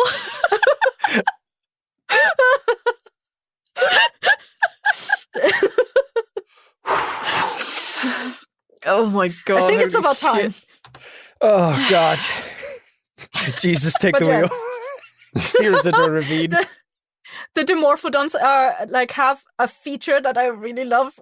And that is like their little tails. They have like a little tail spade. It's so fucking cute. Or like a fan. Like I don't think any of the other flying pterodactyl dinosaurs have that kind of tail. But the Dimorphodons do. And it's like so fucking cute. It's like, why do animals not have that kind of thing anymore? We need more animals with a little fan at the end of their tail. Not to stereotype, but your obsession with anime tells me that might have something to do with your love of putting shit on animal tails. They love putting shit on animal tails. Yeah, because Dimorphodons. Look at them. I'm not surprised Kessler found the most anime dinosaur. If I had a dinosaur animal companion, it would be a Dimorphodon.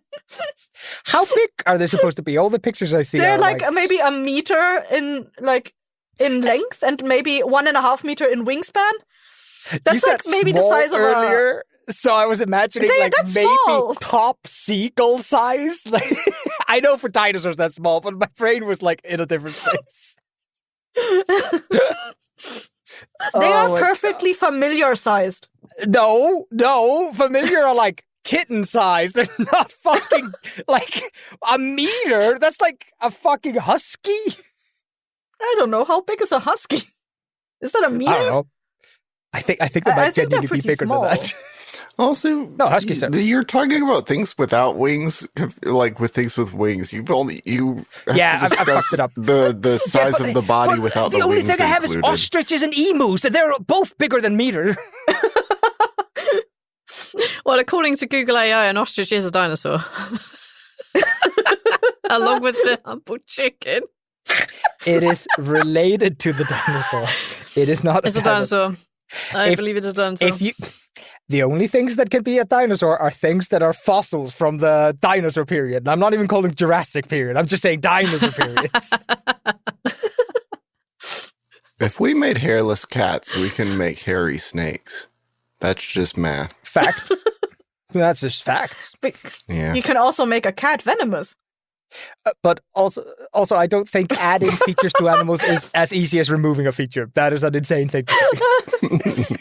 What? Have you not heard of scientists randomly putting a human ear on rats? Yeah, that was a huge undertaking. Not done like. However, like ruining animals and DNA is super easy. Oh. Guess what? As a non-scientist, I can create a man without a pinky. It will just be real fucking painful. Yeah, but you're not changing his DNA. If they used the DNA of that man without the pinky and like did a DNA replica of him, he would still have five fingers. He would still have the pinky back. I'm sure destroying people's DNA is much easier than adding to it. Just put them into Chernobyl. Yeah, let's be honest. Destroying this podcast is a lot easier than making it. Let's be honest. Shift delete. Oh fuck! No, it's a nice looking flying dinosaur parrot. Dinosaur Was puffin. it venomous? Dinosaur puffin. They don't know. They ate fish, so I'm not sure if they needed venom for that. You've either caught the fish or not. Like, letting it stumble free in the ocean is not going to be very helpful. Oh, fuck. All right. Yeah. Neil. When I was little, I had a teddy bear that was a dinosaur. A little stuffed friend who I cuddled in my hook of my arm here by his neck. And his name was Zwibble with a Z, and he looked kind of like that. That's a picture from the internet, but it's of the same. It's of the same one. So they have. If you want to find him, if you're not watching the video, he's the yellow dinosaur. If you search Zwibble with a Z, I had the one with the hat on his head. The other ones have stars on his head, but mine had a hat. They have stars on their tails. I don't know why. It's a book, but like all of the other things that I reference from books that I like, I didn't read the book. I don't know anything about the book, but I had the little stuffed Zwibble dinosaur. I tried Googling it when you said with a Z. My Google was like, do you mean Zwiebel, which is the German word for onion? Like, no, I did not mean onion. ZWIBBLE. Yeah. It's very similar, but if you switch the L and the E, it's like dialect for onion in Germany. Just a little dinosaur from a kid's book, but that's what I had. Zweeble the Star-Touched Dinosaur is a children's fantasy book written in 1987. Yeah. Did you ever hear the book, or did you just have that little dinosaur? We probably had it, but like it wasn't important to the dinosaur. The toy is what mattered. If you see him, he has a very he's really just got that. Most of his existence is neck. Like he's kind of giraffe like, not really. But he has that perfect big head area for you to put your arm right around his neck and strangle him. And that's what I did. I thought he looked a little bit like Agumon at first from Digimon. Castor's just like, fucking Digimon. Yep. So it's a very cute plushie. I'll give you that. Yeah, he's somewhere around here, maybe. Not within arm's reach. Like, I think I've seen him in the last 5 years. Does everybody still have their childhood toys around? What's up? So does everyone still if you say you start within 5 years old? Does everyone still have their childhood? No. I mean, I could. It's out in the living room. My childhood toy. Not really. Those are just things that my parents had kept around because, when I say that, this was the one that I had, this was the one that I had. It was. Yeah. It's old and ragged, and it was cuddled in my arm like this, every night for many, many, many, many years until I stopped. So, from start, it was the only one, teddy bear that I had. That got use. So I had two. I had that Littlefoot plushie and I had a Zimba. Yeah. My sister had a bear, an actual teddy bear. Very much the same thing. We still have it and it's very raggedy. I had a bunny, and its head was basically a solid clump of fluff, and its legs were filled with fluff, and its arms were filled with fluff, but its torso area had nothing. So when I held it, I had the same crook thing that you did, but I had its legs up and its head was hanging down. Because that's just the way it was. Actually, I'm just gonna go get it. It's in the living room. It was not very ergonomic. I played very rough with my toys as a kid, and nothing survived. I don't think I ever had a plushie. I think I was raised in a very strict household. This boy will play with Legos and big blocks. Your toys must hurt you. You must grow up to be. So did you cuddle with your Legos and big blocks? Now, I'm probably being unfair to my parents. I don't think I lived in a strict Everyone's household. going to get something. Eyþór, go get something. No, I'm feeling dead air. Oh. Where Where is did Neil it? go? He did the same thing as you, went to pick dude. Something up. Oh, nice. I didn't find him. Oh, I found mine though. Hello. Oh, Is that a bunny? You need to turn the bright. He's a there you bunny. go. No, I don't. Oh, there we go. Mrs. Bunny. Oh, He never had a yeah, now I name. know what you mean. Yeah, like his Yeah. arms are filled with fluff. Oh my god. His legs are filled with fluff. This Yeah. is just empty. His head is like super hard. And there was a picture of me when I was like probably less than 2 years old. I just have him like this. I'm just sucking my thumb like this because I just used to lean on his legs because he's so fluffy.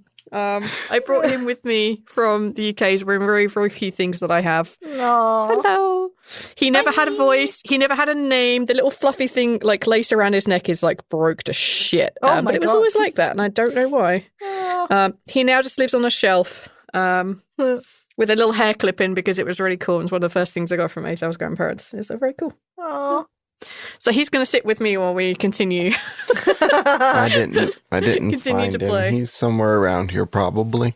But Oh. I want to say I've seen him in the last like 5 years, but I don't know where he is. It would take too much time to look at him. But I did find a couple things that we've talked about before. My VHS copy Hell of Pokemon, the Yeah. first movie. Yay. Hell yeah. And a The only good one. VHS of Oliver and Company. Oliver and Company. Hell yeah. I randomly watched Oliver and Company like as an adult. It's so And- good. The Brooklyn accent in the start of that movie is outrageous. I didn't know they could be that thick because like I don't really like only really seen like Hollywood movies where they already tone it down so it's understandable. But at the start of the movie, it's like, "Oi, get over here!" It's just like it's so frustrating. It's so New York.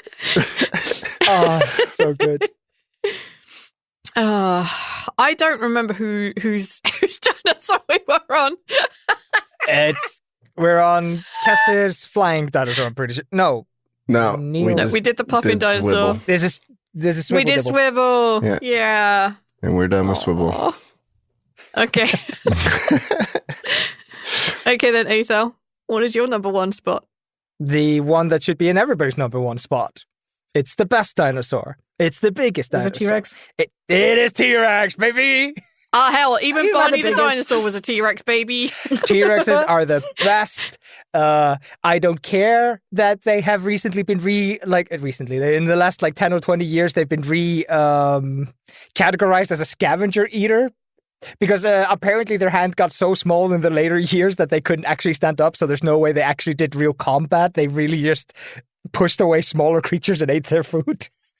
No, don't care about that. I don't care that it was covered in feathers, supposedly, and it may have been like a little bit goofy. No, in the Steven Spielberg movie masterpiece, Jurassic Park, it has the best roar.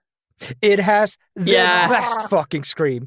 It's like a weird metallic blend. There's definitely metal in there. I'm 100% sure there is like the sound of like big metal breaking or bending. I've heard that at like workshop places where I'm like in construction yards, and they make this insane fucking sound. I'm sure it's in there. I'm sure it's I'm in gonna there. look it up.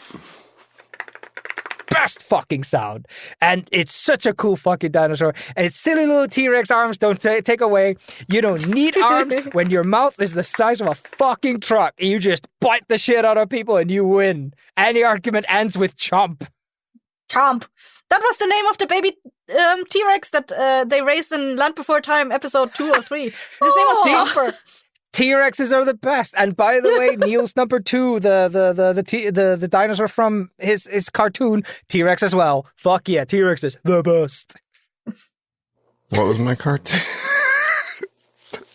Primal. Yeah. Thanks. Sorry. Yeah, I you're wasn't right. trying to be disrespectful. I couldn't remember it and I needed to keep the flow going. The T-Rex roar was created by Gary, who blended recordings Oh, Gary. of real animals, primarily featuring a baby elephant squeal for high frequency mixed with alligator gurgles, tiger growls, and a Jack Russell Terrier snarl. That was his dog, clearly. His name was Buster. That's what AI says. Oh, no, I'm listening to it and I can hear it. The thing that I think is a metal is baby elephant squeal. Yeah, I can totally hear it. Ah, shit. That's still the best sound. I'm with you that it sounds like metal. Back in the day, I always thought it sounded like... so over here, when you are trying to hide your trash bins outside, they have like this little concrete hollows that you can push them into, and they have like metal doors. And whenever you open them, they always sound like the fucking dinosaur from from opening like a rusted old piece of metal. Yeah, 100%. I was like, oh my god, dinosaurs! Fuck. No, I genuinely think T-Rexes are the fucking coolest. I love the design they did in Jurassic Park. And I don't care about the fake T-Rexes they invented later in the series, Indomitable Rex or whatever the fuck. Like, I don't care. And I don't care if that's Jurassic World doesn't count. Like, we can ignore it like we ignore, like, the Phantom Menace and all that shit. Like, we don't have to include that in our world. I love T-Rexes. They're so fucking cool. And yeah, like, you say dinosaur, I think T-Rex. Like, T-Rexes are so iconic and cool that Cassie didn't even try to say, like, Tyrannosaurus Rex, because nobody says that. It's T-Rex. Everybody know it's T-Rex. It's so iconic. It's gotten a short. I didn't have time, Eyþór. You keep talking and talking. I needed to have an abbreviation in there. Best dinosaur. But fun fact about the T-Rexes, when I was last visiting my friend who had like with whom I did the dinosaur lookout on the carousel.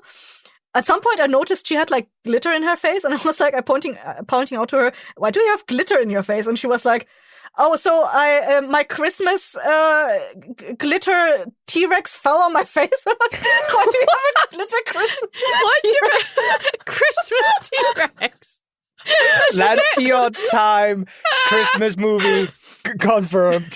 T-Rex Christmas. It was like the most unconventional Christmas movies. It is Land Before Time and Watership Down. Those things are not Christmas movies. No. They are very sad. Watership Down never made it to Iceland as far as I remember. Oh, then you are saved with the trauma the rest of us had to live through. Yeah, trauma. So I googled T-Rex scream just to hear it when Neil was talking about it earlier, and like a bunch of other videos popped up which are like real sound of T-Rex. What T-Rexes actually sounded like, and I want you guys to be deleted from the internet. You guys are liars. Yep.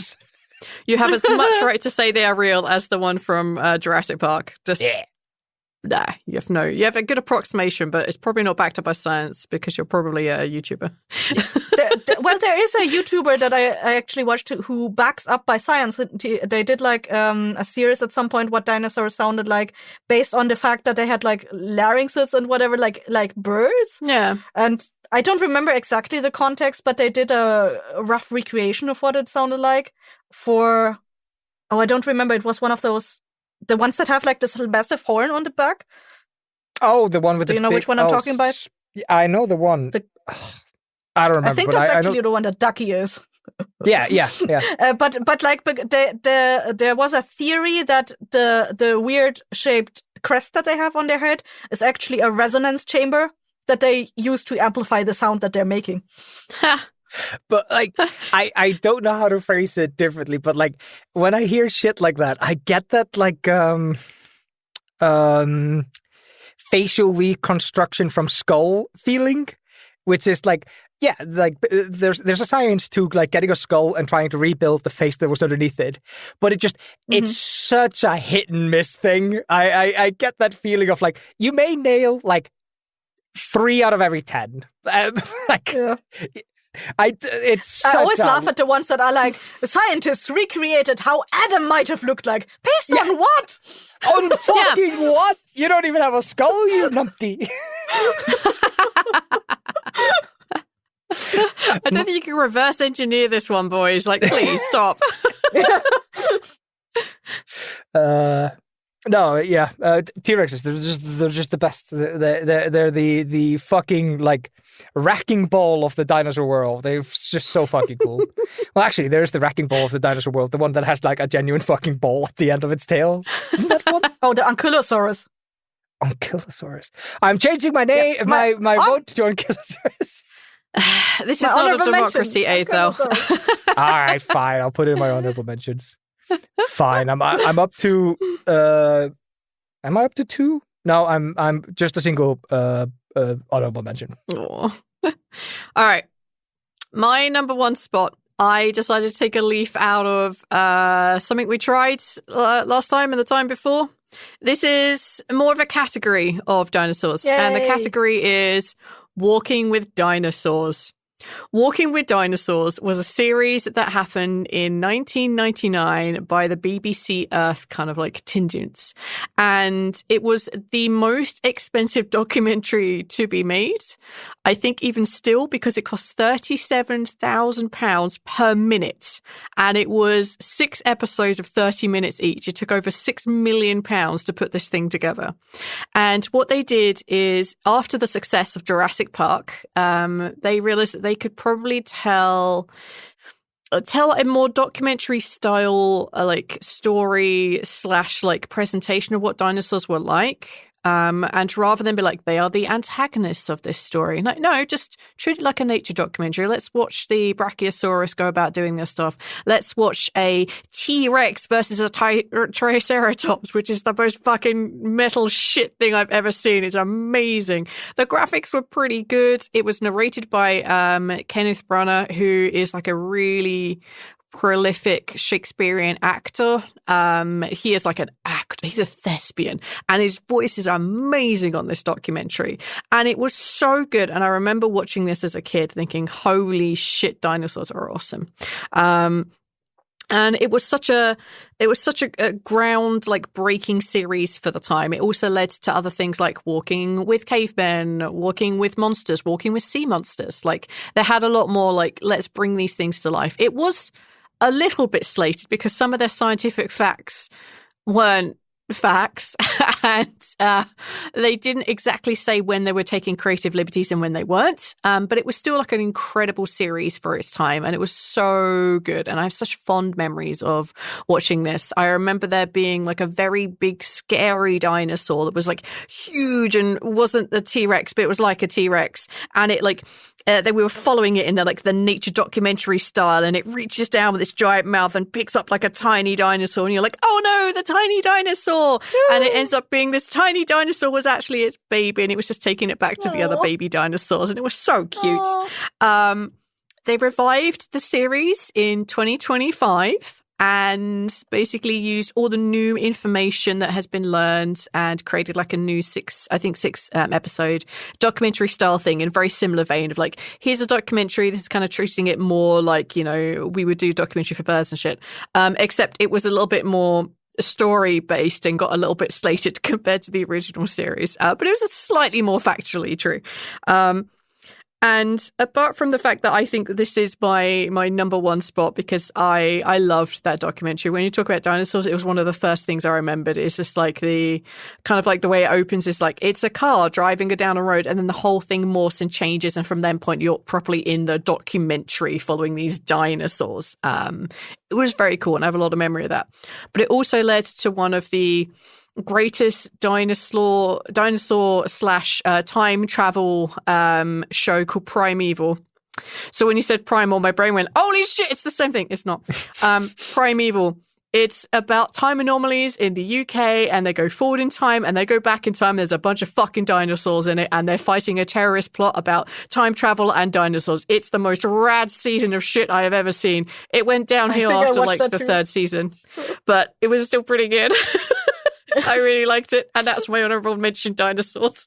My honorable mention collective of dinosaurs is Primeval, because that show was really good.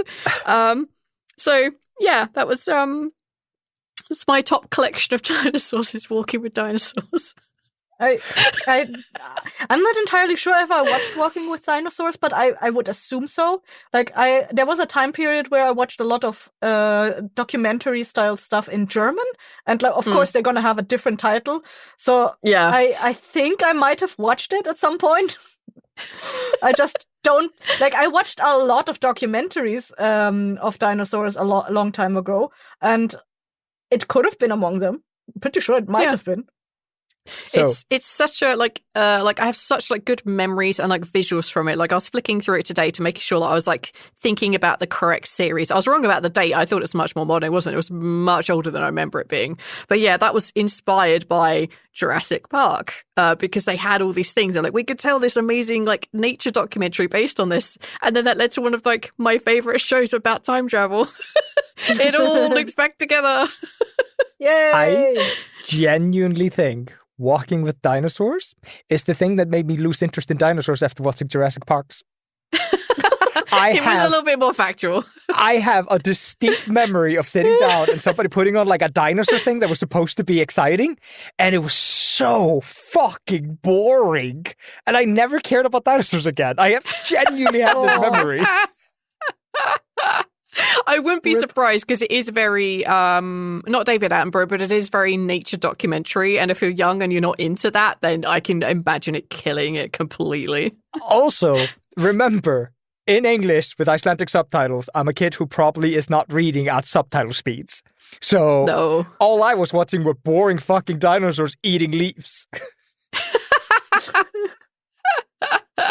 They had a bunch of fights in the Walking with Dinosaurs, and especially like the 2025 edition. They have like one of the big dinosaurs get taken down by like a pack of dinosaurs, and it's fucking brutal. Because they want to mimic like nature documentaries. It's really good. You reminded me of there's like an old joke on the internet which was British nature documentaries. And it's like, here is the humble beetle. We are going to follow it as it goes through its daily life cycle of unearthing itself until it goes back to sleep. American nature documentaries. Here is the beetle, flashes. This creature not only can lift 10 times its weight, insert dinosaur roar, but also can mate over 3 times a day, cougar sound. But it is not a non-danger affair, car crash sound. I was so fucking on point. You are. Hollywood, baby. They got it all As a figured kid, out. I know which one I'd watch. Yes. Give me the slightly slower paced nature documentary any day, though. It's so like calming, so nice, and very cool. I do enjoy both, I think. I just wanted to watch something about dinosaurs back in the day. I went to a long phase where I just watched dinosaur stuff, extraterrestrial stuff. Like there was a documentary about like hypothetical aliens, stuff like that, and what was the third thing?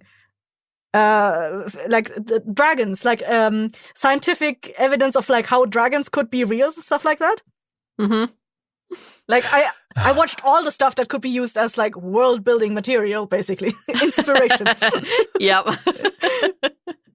Absolutely fair, but always remember to watch the best dragon movie ever made, Reign of Fire.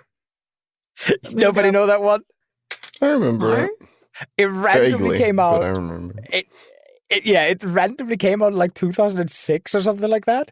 Oh, it's just sooner this weird. Than that. I'll look it up. Yeah, and 2002. It's just like, what if we unearthed dragons underneath New York? It's such a dumb premise. And then they kill all the dragons. 2002. 2002? Oh, it was closer than I expected. Don't watch Reign of Fire. It's pretty fucking shit. It has one cool phenomenon, which is that to kill dragons, people are like jumping out of airplanes with parachutes and they're like launching themselves down at dragons with spears with bombs on them. And they basically get one chance to launch that spear in the dragon. And if they miss, when they open the parachute, that dragon's eating you. So it's like it's such a cool concept, but it's fun. Matthew McConaughey, Christian Bale. Yeah, it's got star power. Gerard It's Butler. still shit. There were other people too, but I don't know actors very well, and I don't know them, so there were other people. I feel like I've seen this movie play on like a TV on a ferry that I went on once, but because it was a ferry and I got very motion sick, I could not watch the movie. It's also, if I remember correctly, it's really dark. Like in many scenes, like there's a lot of like night fighting scenes with the dragons because they want to save on cinematic budgets, I guess. I might be Make wrong. it more mysterious. Ooh. Sometimes less is more. Remember, like. Fuck. Hint at the big bad. Don't show it. Hint at it. Strike fear in their hearts. All right, let's kick off the finish off the honorable mentions list, because that really was my only honorable mention was the TV show. So that was your top one, wasn't it? Naturally leads into my honorable mention. Yeah. The TV show was so good. It's so underrated, but it got cancelled like twice. It got cancelled, got brought back, and then cancelled again. And then the main actor left. Wait, and which it was one? shit Primeval? from there on out. Yeah. Yeah. Okay. Pretty good though. It's pretty British. Pretty good. One of my honorable mentions was mentioned earlier, Ankylosaurus. I kind of like them. They're like walking tanks. They're just with a little ball at the end. Yeah. And the other one is Plesiosaurus, which is basically just a water brontosaurus. Oh, isn't... Oh, please. It's the Loch Ness monster. Oh, is it? Oh, it also just has a long neck? Oh, okay. Oh, yeah. Okay, yeah. Yeah, it's not the weird, like, not duckbill, like really long nose. No. No. That's... you're Ichthyosaurus. You mean the dolphin one? Yeah, probably. The dolphin-like one that had a different fin? Yeah. It's not a dolphin? Ichthyosaurus. I think it was the Ichthyosaurus in the movie Jurassic World or whatever the fuck the new series are called. It was the scene where the babysitter is eaten by an Ichthyosaurus where I was just like, this movie's terrible and I hate it. It was like a really prolonged scene where this random woman just gets tortured by like 10 different dinosaurs before being eaten by an Ichthyosaurus whole, by the way, like swallowed whole. And I remember just sitting there going like... I think it's the large alligator one or whatever. Might be. In Jurassic World, they were inventing dinosaurs. Because the Ichthyosaurs are they're dolphin-sized. Okay. That would be hard to swallow a person's whole. Yeah. It wasn't Ichthyosaurus, but like, yeah. I think it's Mosasaurus or something like that. Yeah. Mosasaurus. That's the one you're talking about. Yeah, it's the Mosasaurus. Yeah. It's just terrible. Just that movie, just like in that moment, just lost me. I was just like, why did I just watch like this movie torture this random woman who has done literally nothing bad in the entire movie? I think I always thought Jurassic Park was just dinosaur gore porn. Gore/vor porn. Yeah. My God, that's hard to say. like you can claim that on like the original Jurassic Park movie, but then watch Jurassic World and you go like, no, Jurassic Park had something going for it. This is just unnecessary dinosaur action. Jurassic Park was like suspenseful. I don't think there was that much like just like extra blood and stuff. It was PG-13 also. Yeah, there's the guy in the beginning who gets eaten and his hands left behind him. No, his hands get like swooped in. There's Samuel L. Jackson gets eaten by the clever girl. The third one was a little bit more like, I think, right on the shock topic value. of Jurassic Park. Yeah, I think honorable mention. I forgot to mention. Forgot to put in my list. Velociraptors. I kind of like how they move. In the movies, they make them look so cool when they move around. Like I remember as a child when I watched the movie, I tried to walk around like that. Like, you know, when kids try to go upstairs, it was kind of in the same where they pretend to be like cats. It's kind of in the same vein where it's like, oh yeah, Velociraptors, they all move around really cool. They're like cat ostriches. Yeah. Yeah. By the way, Neil, when you were saying like, do you mean one of the named dinosaurs? Like way at the start of the fucking episode, I thought you were referencing like the blue velociraptor from Jurassic World, and I was like, I don't care about that. Nobody's. No, yeah, no one. Yeah, no one cares about named Jurassic Park dinosaurs. But velociraptors are cool. I like they are very cool. Jurassic Park 2 might have had a named one. Did it? Maybe. Because I think like Jurassic Park 2 was dealing with like mainly one dinosaur the whole time. Oh, wasn't Jurassic Park 2, we did it again, but this time on another island? And then the third one is, what if a T-Rex gets to New York or something stupid? Jurassic Park 2 is when it gets loose in San Diego. They just like ship it there accidentally or something. I don't remember what happens. But like they already... Oops, lost my dinosaur. I lived in San Diego at the time that I watched that. Lost in cargo. So dumb. I have no real memories of 2 and 3, except I think 3 was set on islands, plural, and that was like the draw, I think it was. I've got nothing otherwise. I think Jurassic Park 1 was where they should have just stopped because it was good. Jurassic Park 3 wasn't bad. I don't remember much about 2, to be honest. No memories. I think the only other dinosaur to shout out is Triceratops. They're so cute. And yeah, they're just cool. They have little horns and shit, and they're like one of the stereotypical dinosaurs when you think of dinosaurs. Triceratops. Yeah, I like them. They're cool. They got dinosaurs in general got so much stuff with horns going on. It's so nice. Like character design wise, A+. True. Guess how the dinosaur was shipped to San Diego in the second movie. Guess what they were doing. They were gonna put in a theme park, zoo. A normal zoo. It's a theme park. It's as dumb as it. Like, come on, it's the one thing that went wrong on an island. And like, you couldn't self-contain it. Now let's do it in a city. Whoa, like, guys, can we at least make sense a little bit with the plots of things? That's crazy. I do have 2. Actually, technically 3 honorable mentions. If everybody else is done with theirs, I think it's called the Dilophosaurus. It's the one that has the like big flanges that it like pops out. It's the one that kills the fat guy in the first movie. Yep. I think that's cool. I love animals that have like silly little things. Most likely it was not used as an intimidation factor before it ate people. It was probably used as a courting thing, which 99% of animals do nowadays. But it's cool. Mm-hmm. I like it. Then I have the Nigersaurus. The name is because the first one was found in Nigeria. Leave your comments somewhere else. It's got the goofiest face. I love that dinosaur. It apparently had like around 500 teeth in its mouth at a time, and it basically just ate grass like a Hoover, just like It's just such a goofy dinosaur. I love that one.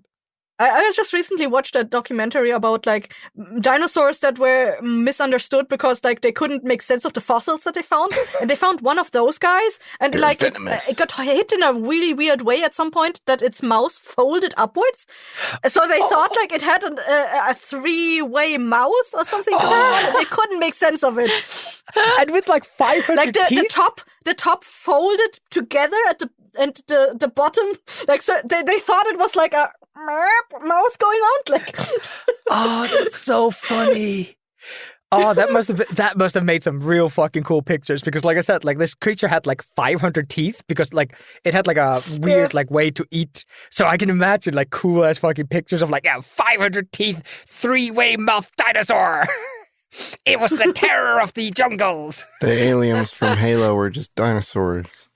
Yeah, exactly. Wart. But my third and last one is very, very dumb. It's the small dinosaur that kind of looks like a velociraptor. The Campsognathus. Oh, yeah, Campis. Yeah. Yeah, I don't know how to say their name. And they're on my list because they gave me nightmares as a kid. And not because of their scene in Jurassic Park 2 or whatever. I don't remember exactly. They gave me nightmares because in a Scarface parody movie, They eat a kid off screen, and the movie's called Mafia. And it's such a dumb scene, and I've re-looked at it when I grew up, and I was just like, no, this is clearly like a comedy scene. This is clearly like a silly joke scene. But as a kid, that scarred me in such a way that I was scared of like the idea of little lizard monsters eating me. But it was probably because it ate a kid in the movie, and no other movie dared kill kids, so... In that same movie, that same kid kills his grandpa by spraying him with pesticide while the grandpa put a melon in his mouth and went ooga booga booga. That's like, it's such a dumb fucking movie. And that scene also scared me. I was a very nervous child. Impressionable child, yes. But yeah, no, the Campasognathus is on my list just because I thought they were scary. Oh, they're so cute. Scary motherfuckers. They'll eat a child whole. So cute. I do remember them in Ark when like suddenly you would just like you're just walking through the area and like you started taking damage and you didn't know why until you look down and there's like this little tiny thing just biting on your feet. You could literally die from that. And most of the time I just didn't understand why the fuck I was taking hits and why am I dying? Little ankle biters. All right. Any more? Yep. All right then. Good. Yeah, we did it. We did dinosaurs. Yay! Hell yeah! We did it. We did it. It was great. We did. See what we're worrying about. Loads to talk about. Or as we know, the excuse to have a conversation podcast. These are great choices. So up next, because I'm not allowed to have the gimmick on figuring out who is next, the next victim is going to be Neil. So Neil's going to be the topic chooser for next time. You guys gave me so much hell earlier in the season about not picking a specific thing out of 3 things. So we're all going to suffer now, and we're all going to pick 3 cats. So we will circle back to that. You just said, Cassie, I don't want to hear it. You just said dinosaurs. Those aren't even fucking alive anymore. There's very limited of them. Like, come on. Anything. Do whatever. I don't care. Pick 3 cats. Okay. But pick them. You have to. As we all know, the rules mean nothing these days. We'll do what we want anyway. There's so many living cats to pick from. Cassie. And non-living cats. Like animated cats. Yep. I'm going to, again, try and come up with the most obscure I already have my top one. Oh, it's going to be terrible. You're going to hate it. Yeah. Wait, I have an equally dumb idea. I'm going to have to write this down before I forget. Okay, we're recording right now. Hang on. Hell yeah. Yes. So before we actually dive into the topic of top 3 cats, which may or may not be next time's subject, thank you all so much for listening, and we will catch you next time. Bye. Bye. Meow. Bye. Meow. Hey, this is Kes here. Thank you so much for listening to 4 Top 3s. I hope you enjoyed this little excursion into dinosaurs. And speaking of dinosaurs, have you ever been overcome by the desire to watch the 4 of us babble on about topics like this? Like, actually watch us? Because we've been recording our video side of things since the beginning of season 4 of this show. The sellout season. And you can now absolutely watch our ugly sauroid faces make yappity yap sounds.